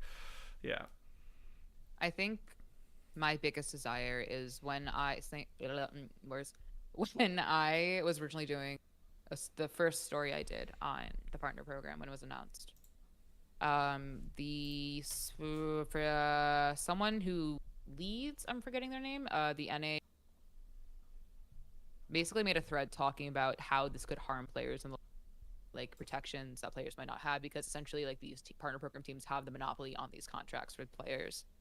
And how they kind of like that contract jail, or like you, it's like either this or that, you got to choose, things like that. I hope that there is some sort of protection for players involved that where that doesn't happen. I don't know what that would look like, to be honest with you. That's not really my field of expertise, but the last thing I want to see is people in contract jail or people stuck in situations that are not good for them. Yeah. And I don't know if there's a Valorant Players Association. I don't think there is. I don't think so. I've seen like stuff, but I can't tell if they're joking or not. Yikes. I don't think players well-being is a joke. But I hope that that there is something put in place where there is advocacy for players in situations that if that does arise, that happens. Because how many times have we heard stories of people just being screwed over by organizations or contracts, right? Like, and I don't want that to happen. I think there's a really awesome opportunity here to make sure that doesn't happen, and for just not just for like the player themselves, but for all the health of the esport, you know. And I would really love to make sure that players are kept safe from those kind of predatory dealings. Especially when Dimitri brought it up earlier, right? The up and comers, like, not that other games don't have up and comers, but like when you look at the 14 and 15-year-olds who are posting on Twitter that they hit Radiant, right? Like, once they're of age, which is going to be 18 now, they'll need some type of, mentorship. They'll need to be under the wing of somebody, or else they will be taken advantage of. So yeah, that would be, I agree with that. That would be really nice to see somebody kind of sticking up to the little guy, because we're gamers. We don't know shit except for we know what we're doing. We know what a default is. That's it. That's all we know. I know how to cry because someone's mean to me in all chat. Me too. No, Dimitri, you're tough. I'm not. Keep in mind that 18 is also late. Like, that's the other thing that's worth noting, right? Like, you look at players like, the across esports, like the Bolos, the Sumails, the Trents, the Munasees, right? Like, players who, like, they're literally 15 and they're like tier 1 prodigy. Like, actually, this is, you look at this player and you're like, wow, this player could actually be like a superstar for a tier 1 game, right? Like a basketball player who goes straight from high school into the NBA. They don't even need to play in the NCAA, right? Like, you're looking at an actual prodigy. I don't know. I'm curious. You know what I mean? Like, the predatory stuff can start earlier, especially if there's existing infrastructure. Like, especially if there's infrastructure for them to, like, get signed to, like, I don't know what the ages are below. Like, you don't have to be 18 to compete in Ascension, right? So I actually just saw that Redux got benched from Oxygen Academy for like the next 6 months until he turns 16. So I think there is 16. Still that same 16-year-old limit that they had before. Yeah. So that's the thing, right? Like, players can be truly children, like 15, 14, right? You said, and they're, years away from having to worry about an actual, like, partnered league pro contract. But, like, obviously Ascension teams, right, are going to be trying to, like, just like academy teams in CS, right, would try to would try to scoop them up, right? So yeah. And on that note, folks, wowzers, what a day, what a conversation we have had. What a conversation. Tanner, do you want to plug everything about you? Plug yourself, dude. That was a weird way to say that. Shit, yeah, man. I'm Tanner_Metro, like, everywhere. I sometimes play video games on my own stream. I'm also one of the hosts on VALORANTing. We do a show on Tuesday mornings. Twitch.tv/DN Peak. DN stands for do not peek. Some of you guys actually needed to hear that. Don't peek. Don't peek, please. Yeah, that's me. I appreciate you guys for letting me come on and just chat with you. This was fun. It was like fun, just like no structure, just being candid, and we dry swung this whole episode. It felt good. It's vibey. That's what we do here, bro. We peak here. We dry swing. That's all we do. You guys do peak here. Yeah. I'm gonna one tap this opera real quick. Just yeah. That's probably me. And Dimitri's like, wait, what? And then, like, I just kind of go off. I'm like, there's a reason my parents legitimately consider getting me a child leash. Growing up, because I would just one of those cute little monkey backpacks. What's it? It's like a cute little monkey backpack, but it has a leash on it. You put it on the kid. It's not for monkeys. It's a backpack that looks like a monkey, so it's like cute for the kid. Yeah. But it has lace on So like you trick. Yeah. She's saying so you trick the kid into being on a leash. They think they're wearing a cool knapsack, but in fact they are. it on a leash. Yeah. Oh, I would have fallen for that as a kid. Not gonna lie. I've been like, I'm sick, and then I would have not been able to run away to random playgrounds and make my parents think I was abducted. But anyways, thank you so much for joining us today, guys. We tour. You know what I'm gonna say to you. Drink your water, wash your sheets and towels, and make sure to communicate with your teammates. And the mute button is for your mental health. Always there. Okay? It's always there. Always there. Always there. All right. All right, guys. Goodbye, friends. See ya.